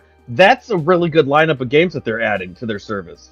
Plus Yeah. the ukulele ones, I actually really like those. I like that open world platformer style game. Yeah, I've been meaning to get my kids to play it. It's not something for me, but I think they would really enjoy it. I think the It's just first they're time I played that game was on GFN. I tested it also. I played it also on Luna at the time when it was there. But I like that's a great lineup of games that they're adding. Mhm. Yeah. It's good to see it expanding still too. That's another thing I like. Yeah, definitely. And I mean, Overcooked is always like it created a genre almost. Like it's so Yeah. good. So yeah, great gets for Black Nut. Moving on. Maker, I'm not going to respond to that, but I'm sure that Rudigs will love to respond to that one. I was thinking of responding to it, but I don't know. See, great minds think alike enough sometimes. answer. Yeah. Right. So next story. Wow. So apparently, Paradox Interactive, one of my favorite publishers, have overtaken Ubisoft in market cap. Oh wow. That's that. I was selling shares recently too, so mean, no, I'm just kidding. like I wish Ubisoft I had that are kind of doing money. Great right now, which is like understand. Like, Yeah. they're not doing great, but they're still a massive company. Paradox, on the other hand, is doing amazingly. I mean, they just announced another, just recently announced the Life by You, which is probably going to eat into EA's The Sims revenue quite a lot. So, I'm happy for Paradox. I think they make great games. I think I'm yet to play a game from Paradox that I don't like. And as Shams Rajani, who used to be the VP of former chief of Chief Chaos Pilot as Paradox Interactive. Basically, he was responsible for bringing third-party titles that they could publish. As he points out, like Paradox has 656 employees. Ubisoft has about 20,000. Wow. Oh my gosh. That's the big difference. Yeah. Paradox They'll get is better runs a paid. neat ship. So just wanted to point that out because I love Paradox, and I thought it was a good story. And I like Shams. Shams is fun. So this is something I discovered, which I found really cool. So basically, these yellow blobs that you see, they are other players, and I don't remember which game this was. Maybe it says so in the tweet. So yeah, this guy, Rokk, developed in his free time Gomps, which is a tool that adds basic online multiplayer features to any Unity game with the press of a button. So yeah, this is Firewatch and then Obra Dinn and Inglet. So these are games not designed for multiplayer, and currently it's just they can like fly around, like be in the game, fly around the screen with you. But like basically multiplayer framework for indie devs. If you're building your game on Unity, click of a button and you have like the basics in there. Cool. Through basically a modder. So this is a modding tool. So and like I scrolled through the comments when I found this, and I was like, it was full of like indie devs going like, oh, this is so cool, can I please use this? And they were like, yeah, here's the documentation, go for it. So might be seeing a lot of more multiplayer titles coming from indie devs over the next coming years thanks to this. So is that local or online? Online. Online, cool. So online multiplayer components. So basically, he built a basic framework that's like, if your game runs in Unity, you just use this plugin, and Gomps just makes multiplayer work. I wonder, like someone who has, local co-op implemented, like Dawn of the Monsters, for example, if they could like implement this like very easily, so they don't have to worry about putting too much money into it, because that's what happens usually with these indie developers. They say to people like, oh yeah, we can't do online because it's just going to take too much time, it's going to take too much money, we have to wait for the game to do better. So that'd be cool. I mean, this would give them the basic framework, so it'll probably save them a lot of hours. I don't think it will probably not solve everything. And he goes into there was, I think, deeper down. Yeah, first person games often work right away, but all the genres need specific or configs. In this example, only English required a custom configuration, since there's no way to guess where the player is. And then these configs get downloaded automatically by players. And yeah, so it wouldn't, the procedurally generated games probably wouldn't work very well, but I think this could be really cool. Yeah. Rokk, they did work on something similar. I think this is more basic and more generic than what Stadia was doing. I think Stadia was basically saying doing doing local multiplayer and like doing the using 2 server blades to do the rendering if it was needed. Basically, like we're like, we can add multiplayer, but that means more local multiplayer to this game. That means more performance. Is something more performance heavy. Stadia was basically saying, and then we automatically offload that to a second instance. It doesn't it happens behind the scenes. So kind of like Luna's couch co-op, right? Yeah. This is more. I think this is more like Luna's couch co-op, but online or something like that currently. I think this is really cool. I hope we get. I'm looking forward to see where this takes us. But maybe the games will get better. EA not doing that great. 6% of the workforce is being laid off. They are saying, I feel so bad for EA. Yeah. Well, you know what that means.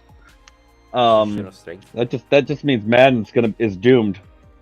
They should have put more money on NHL. I mean, that would have made them go higher. Well, they were already told by the NFL, the National Football League already told them point blank that we don't care about sales for this game, for this year's version. Like, we know you sell the game, like people will still buy it. We know that's going to happen. The game has to run better than it has the last 2 years. So this is their last chance. If it fails and the community revolts on it again, they will lose the license. The NFL already stated that they're pulling the license out from under them, and I don't know what they're going to do with that. If they're going to put it up for auction it off to somebody else to see who wants it, or if they're just going to let everybody have free reign to, access to licensed NFL sports games. But this is EA's own doing in the first place, and I put some of the blame, for me, I would say it's on the NFL as well for locking it in for so long with EA, but they've gotten so lazy and making a crappy carbon copy game year after year. This is their own doing. And now you're cutting your workforce, so you already are admitting you're struggling. That means your games are probably not going to do that well. And you're expecting it to restructuring the whole company, essentially. Yeah, so you are expecting to lose money on you're expecting to have issues with your games, which does not bode well for EA, because if they lose the license to Madden, that's going to take a huge hit on them, because that's the one thing they're known for. Yeah, and they've already lost the FIFA license by basically. Yeah, so now you're gonna have this will be the next one up. FIFA more like that, I would say that's more on FIFA than EA because EA like. Right? No. If FIFA they was lose the basically telling NFL, yeah, EA, like, FIFA just I think wanted. Like, yeah, they were like 2 billion per year, and they were like, no, like, are you crazy? Like, Yeah. I feel FIFA wanted it more like what MLB has with the show. Why they wanted it not locked just to PlayStation. They wanted it opened it up to other platforms to expand, make it more profitable. That's what FIFA's doing the same thing. But this is EA's own doing when they, and I'm not going to say if, I'm going to say it's when they lose the license to Madden. When the NFL says, "Sorry, you're done. We're not going to watch this continue to go any further." At the same time, though, they have other street, like The Sims is massive in terms of revenue, but then Paradox is now going to eat into that. So I don't know. It might not be the first layoff, but it approximately should be around almost 800 people, so 700 to 800 people. And I hope I would say that this is probably just a start. Yeah, I hope they can find new jobs fast, and I hope that Sony will probably pick them up. Maybe Ubisoft. You never know. They have to be careful because there are some companies out there who's starting to make some good NFL games.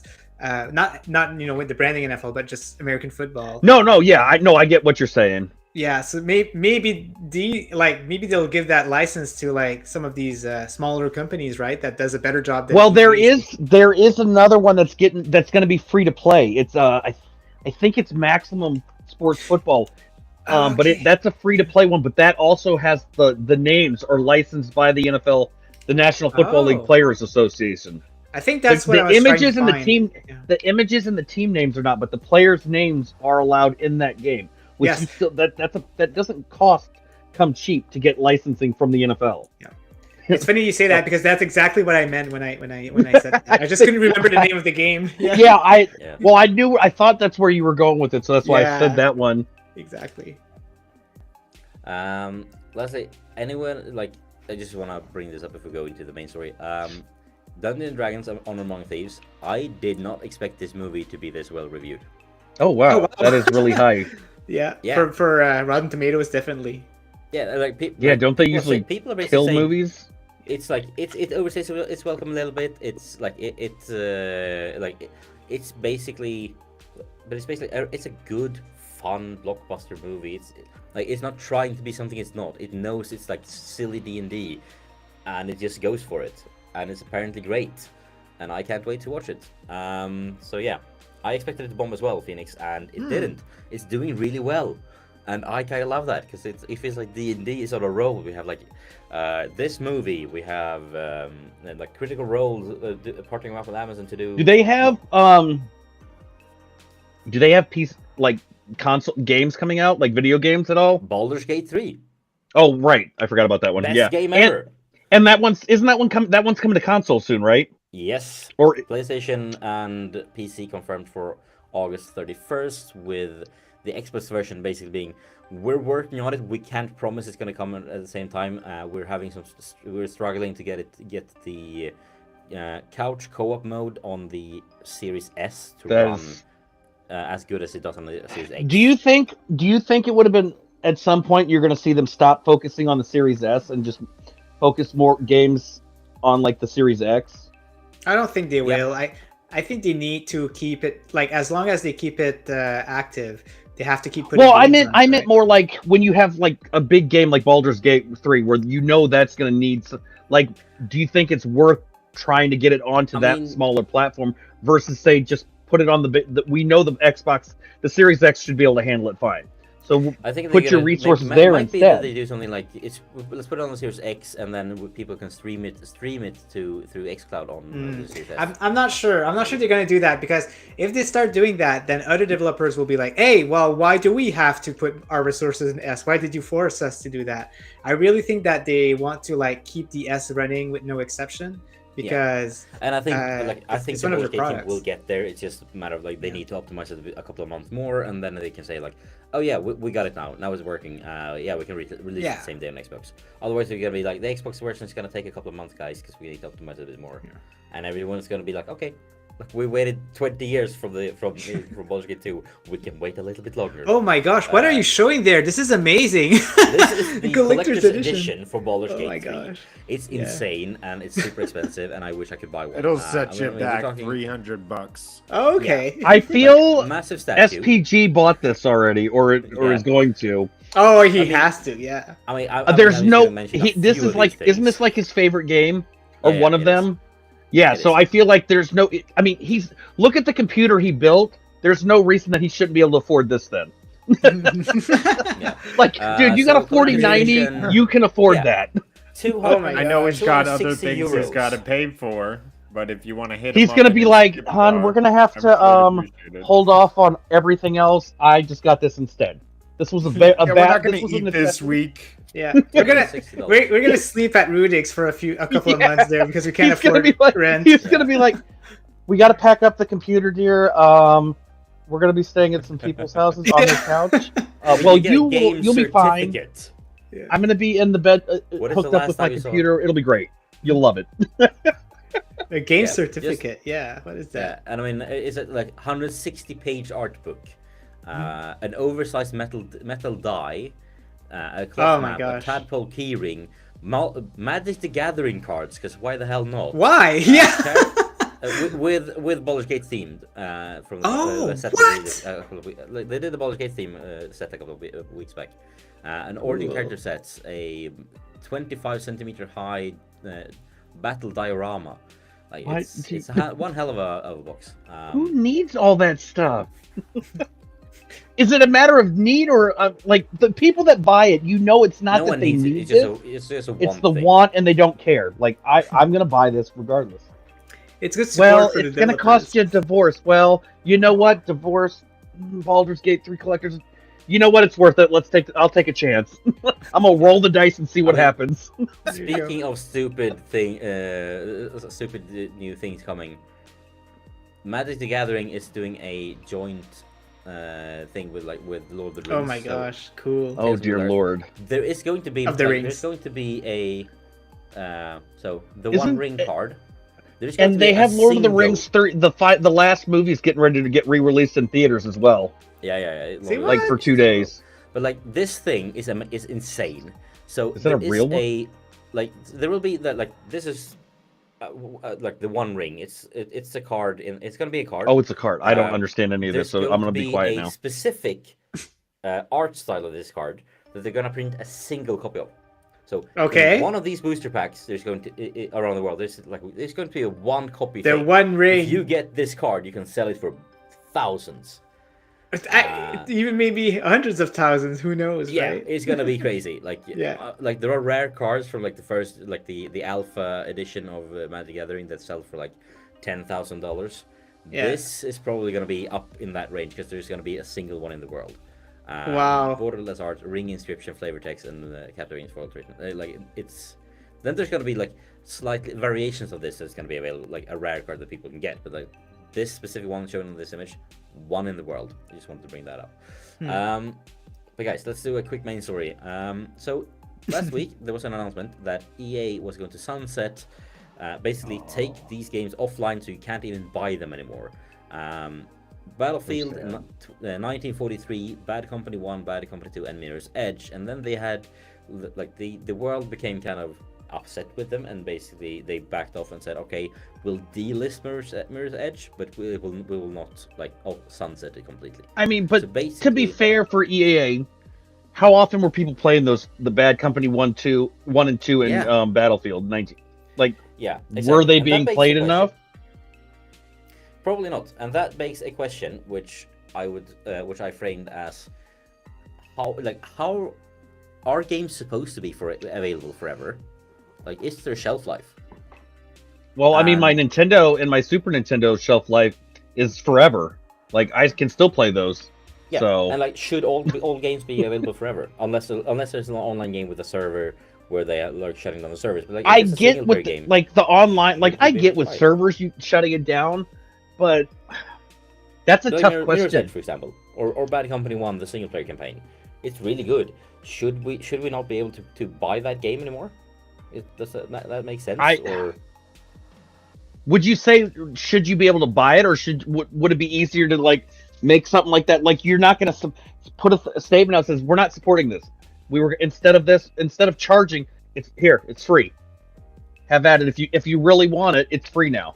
Yeah, and just make it available to get access to say, like, if they really want it. Like you can buy it, but if you have any troubles, then like you're on your own. Would that be? Yeah, that's why I think it's easier just to open it up and let people just make it free because.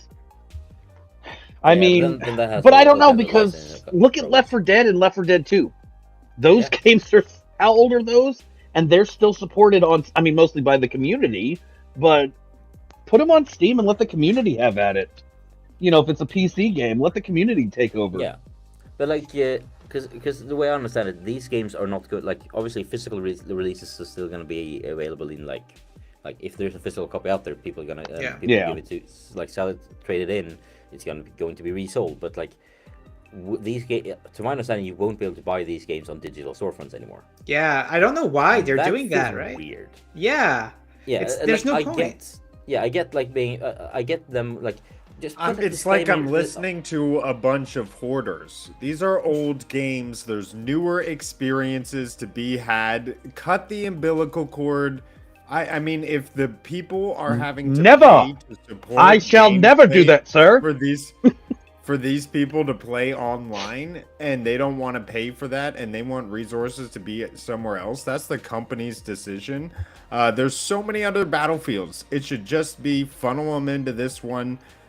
There's only so many resources. But you know what? Around. We'll boycott. And, I was going to say the R word, but we will boycott and we will complain on Twitter. And when they start losing money, then they'll put the stuff back. That's all it takes. Yeah. People just like to complain. I hate complaining. I never complain. Move on. And those single player experiences, if they are good, then they will make those gold editions. They'll bring them back. But to be honest, there's so much media and content to consume right now.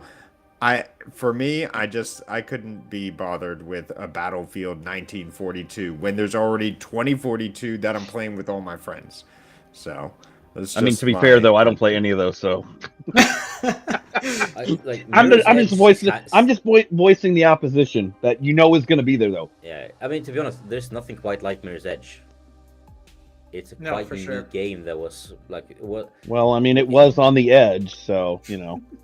I mean, Mirror's Edge 2. I mean, it's quite a different game.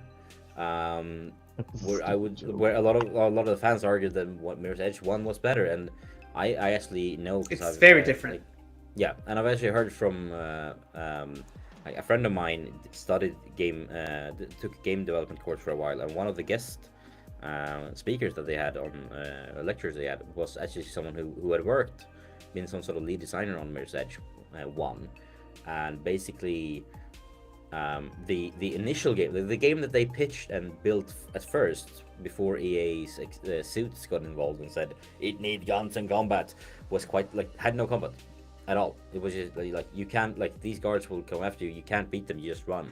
But then the Suits were like, no, you need to have combat in the game, so they added it in, and in this guy's opinion, if I remember this story correctly, it was like the game was, in his opinion, quite worse off for it. But like Mirror's Edge, I'm glad that it's still going to be that it's at least going to be the delist, because to my understanding as well, I mean, if it's sunset, I'm pretty sure you won't even be able to download it anymore, even if you have bought it. That's crazy to me. That's crazy. So to reflect what Rudik says, so Rudik, for me, old games is just part of the history. It's like reading a good book, from the 1700s. You can still read it because it's still there physically, or someone has scanned the page or something like that. It's just something that you enjoy, something that you can study, from the games back 20, 30 years ago, how they did it with their technology and things like that. I just feel like it's just something that we're losing and that, nobody can experience anymore. Same with music. When I listen to a band from the 80s, I don't just listen to the music because I like it, but I listen to it to hear like how impressive their mind were like back in the 80s. And I don't know, like wait, hold. We got to time out here real quick. Okay. Did you say that their minds were impressive in the 80s? I just had to make sure I heard that right because I know what most of the bands in the 80s. Yeah, Depending on the music, if we're Like- talking like hair metal and any Yeah. of the rock from the 80s, I don't know how impressive. Let's see. Let's ask Ozzy how impressive he was. yeah, but Although yeah, I would what I love mean it. is like, But I agree with Yeah. you on the music. Like yeah, for me, But I what don't. I mean I is mean, like, 80s yeah. and 60s. Mhm. Dude, I could sit here and listen to 60s music all day long because the stuff they make today can't touch it. It can't compete. yeah, exactly. And I will debate anybody in chat that says otherwise if they think that anything out there now is better than the 60s music or some of the 80s rock. There is nothing that can touch that. And Rudik should be on my side with 80s hair metal bands. I mean, he's like got the perfect setup for hair bands back in the 80s. There you go. There we go. Very cool. I I'm couldn't getting there. resist that one. Yeah, take that elastic off. But anyway, so yeah, so I just feel like, like I would love that when a game get delisted, that it would actually go in an archive somewhere where you can actually still find a way to like still get it. And to be somewhere, fair, there is an archive being handled by Embracer Group. A what? They are built. Yeah. Okay. Haven't we talked about? I think we talked about it before. I mean, Embracer Group basically said, let's build an archive of video games. So they have been buying up copies of old arcades of every single console. Yeah. Console. Like Check, the idea is for them to have. What is it? Archive.org. You want to talk about show?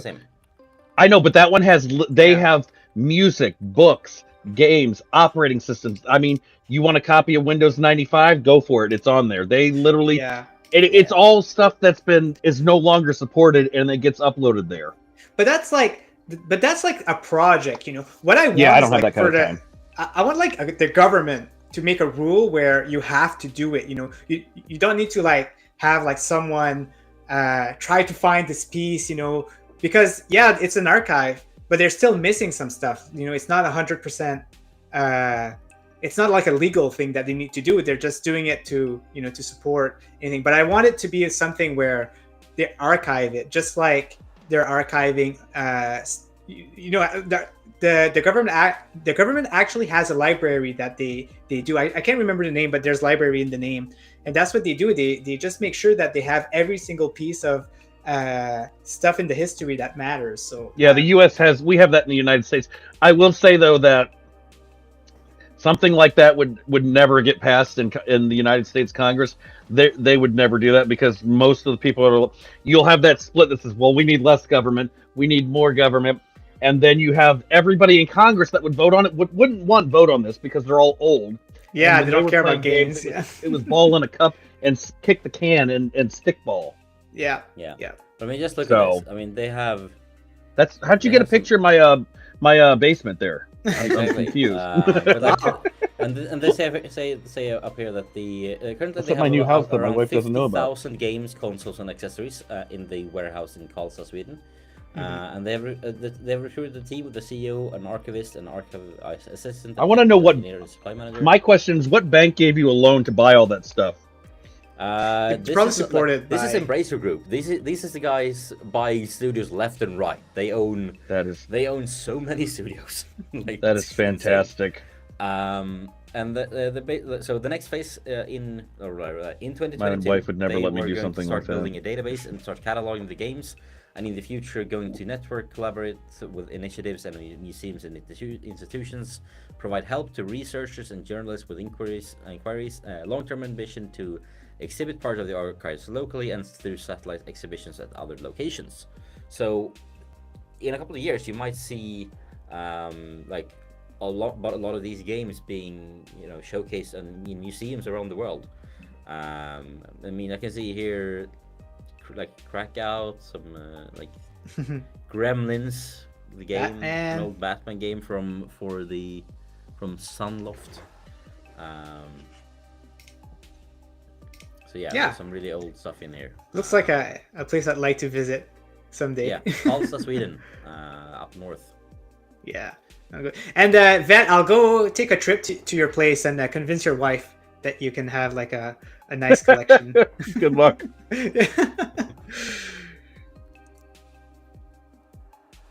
So yeah. But I think I think I had my say on this.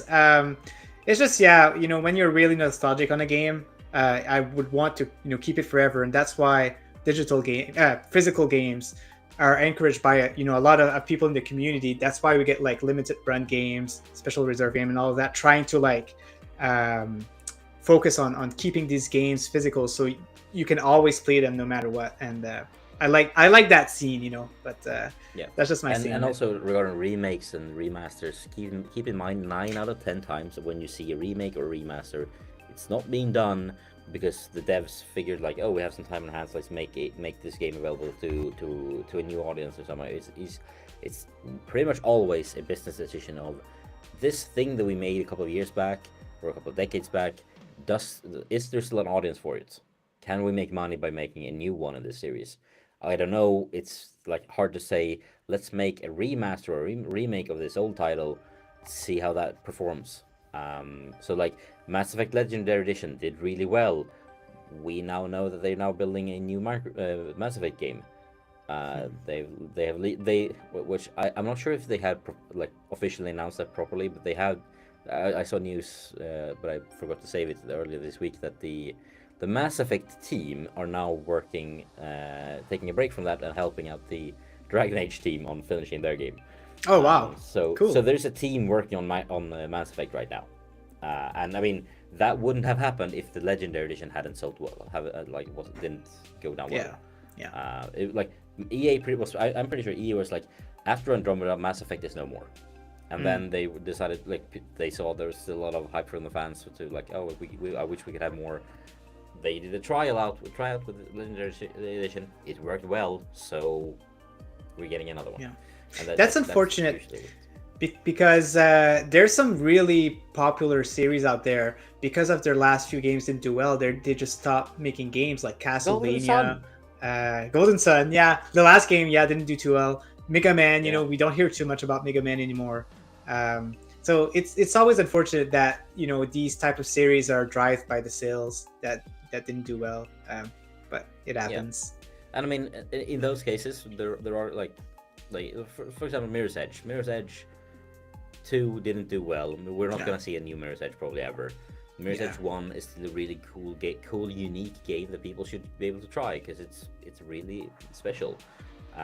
But people unless you already own it, you're not gonna be able to download it again. And I get that they want to save on hard drive space on their store side servers and everything, but come on, it's not that. It's a couple of gigabytes. How hard could it be?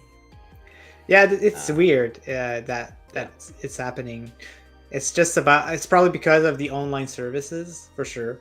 But these games, I mean, sure, the Battlefield has multiplayer. Mirror's Edge don't even have a multiplayer. Is there any online features with Mirror's Edge? Not that I recall, right? No, there isn't. And like Battlefield, the Battlefield games, the leaderboard they do have, but they also have. Oh, there is the leaderboard. Oh, is the online feature. Just disable that then. Yeah, like that. But that would take some work, right? Just a date like that. Yeah. Honestly, even that should just disable new entries in it. Yeah. They probably asked the developer how much would it cost to disable that.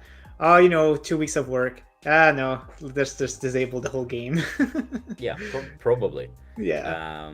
Also, really, some people may be up in arms though if you take down that leaderboard, though, right? Yeah.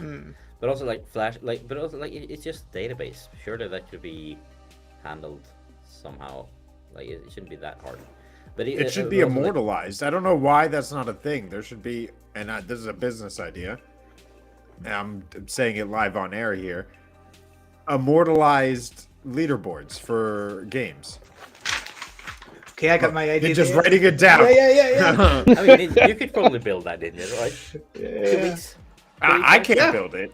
If anyone else wants to build it and give me 15%, there you go. And Rokk, make sure to TM or copyright this thing as this is my business idea. Thank you. No, it's not Rokk's business idea. But right. Yeah, so everything said on the Rokk show is therefore owned by Rokk and Rokk. Exactly. It's also in the invite. Didn't you read the fine print? Yeah, when I clicked accept. Exactly. But guys, it's been lovely having you. It's getting close to midnight over here, so Gross. let's start wrapping this up. So I should head to bed. I don't want to. I want to sit here all night, but I do have to get up at Still bright here, like 6:30 in the morning tomorrow to get my Just son just ready for school. just lay down and play some video games. No one I will do know. want to do that. I do want to sit down and play Hogwarts. I want to jump into, like, after your stream. I want to jump into Dreamlight Valley. That's a badass controller. Oh my gosh. Yeah.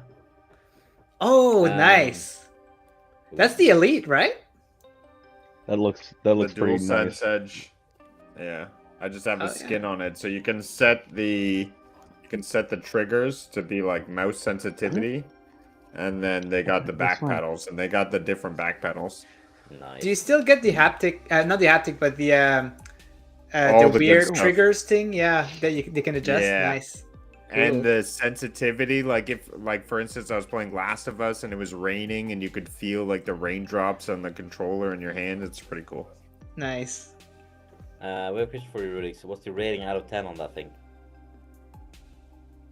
My rating out of 10 on that controller is definitely a 6.5. I Whoa. love back paddles, but Oof. they need to do a lot of work when it comes to battery. The battery life on this thing is not going to last 8 hours, which is really unfortunate. And I'm already having some controller drift on my right stick. Oh and I man. may need to order a new piece for it. So, Miss Phoenix, you asked me at the wrong time. I'm a little cheesed at it. But it's been a month, not even that. And I think I need to order a new just return right the whole thumbstick. thing and ask for new one. Ask and send a new one back at that point. I feel like. Right, but that's how they made it. They made it so you have to order, like, if you have a right stick problem, they'll send you the piece and they're interchangeable. Oh, right. Yeah. But yeah, I mean, I could see if I could get the full warranty. I know what you're saying. Like, exchange it, get me a new one. They just send me another refurbished one, I'm sure. But also regarding the mouse click triggers, mouse click triggers is one thing. Mouse click face buttons, as on the Razer Kishi V2, also mind blowing. So, if you want to have a controller on the go, I can warmly recommend the Kishi 2. It's incredible. Both the left and right buttons, but also the face buttons are basically the same as a Razer mouse, which feels so nice. So it's lying in bed with your phone, cloud gaming, that thing. Mwah. But guys, it's been great having you on. Rudix, what's happening with you over this next week? What should people check out? Well, RUDIGGZ in YouTube and Twitter. I'll be getting up to my game streaming. I do that at 10 p.m. Eastern all through the week. And then on Sunday, I get together with Nads, my Canadian co-host, and we do a dive into gaming news. And basically, we just cover what we like to cover. So we've just had a fun time talking about Destiny 2, cool games coming up, and just chilling out, sharing game clips. But yeah, 10 p.m. is Eastern is like my slot. I know that's not good for you UK audience over there, but it works well for my life, and I'm enjoying hanging out with everyone and gaming.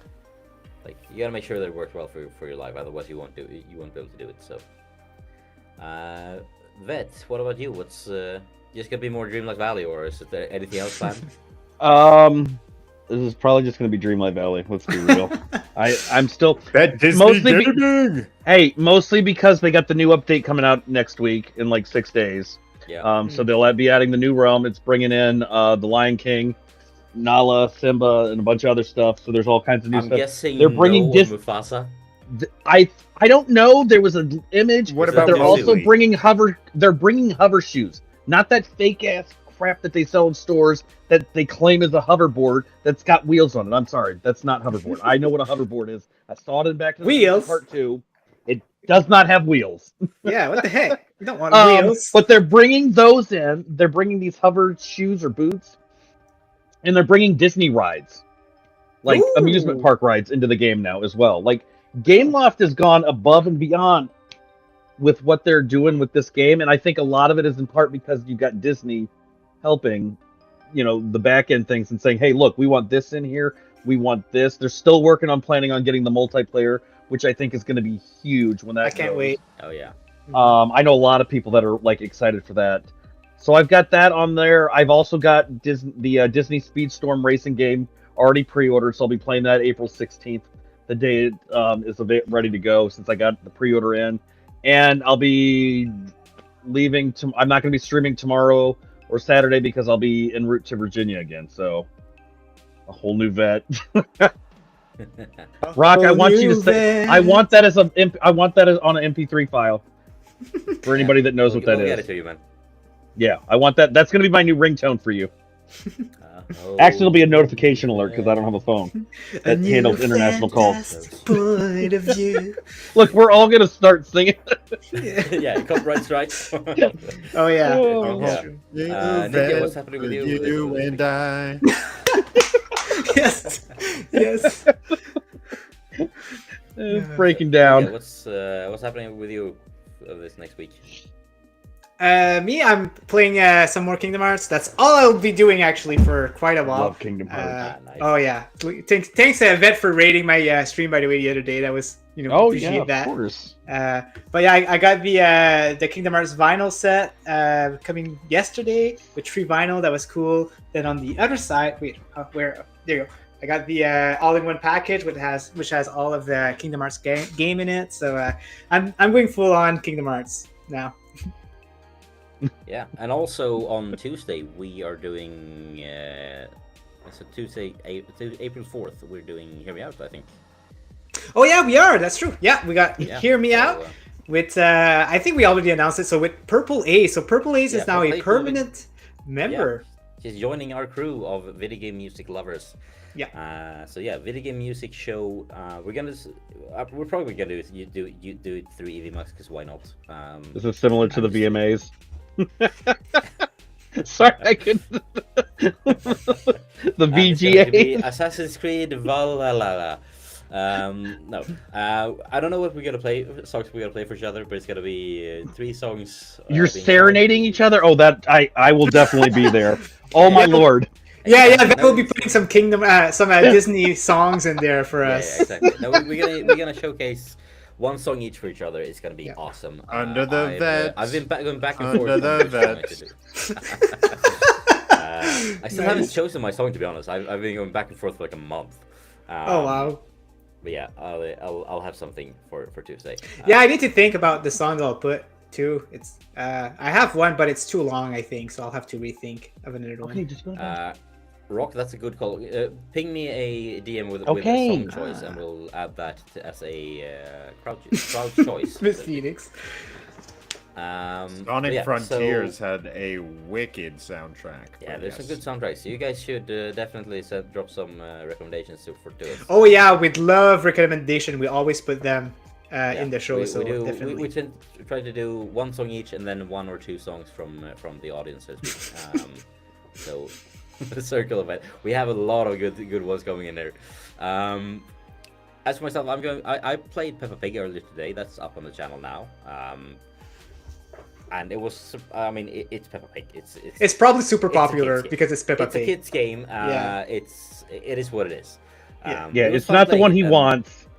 We all know which one he's waiting outright to bring. Game, and for a good 30 minutes, I was demoted from within the outright games. Dude, you know what though? If they launch one, I could see you be rebranding, and that's all we'll see you playing. It'll not be nothing but Bluey.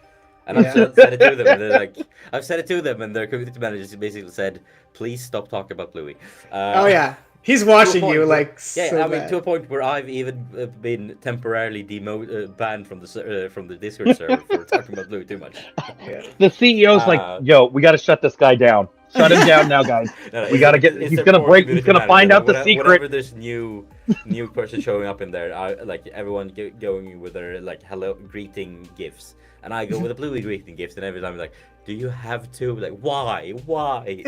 Why Just do be you like, that's torment all I me have so?" on my computer. There is nothing Yeah. but that. Even my There's nothing computer's other- blue now. Yeah, there's nothing else in life other than Louis. That's just the way it is. But yeah, no, I'm gonna hopefully get a one, maybe 2 videos out the next week after like 3 weeks of not making a single video. It feels like. Oh, wow. I have a review of Shadow. I just need to add some. Get some B-roll for from Shadow, and then finish that editing. The edit is generally done. Then I have another video with some mobile games recommendations. That's games that are included on Google Play Pass. So games you can play on your phone that are really good and you shouldn't sleep on.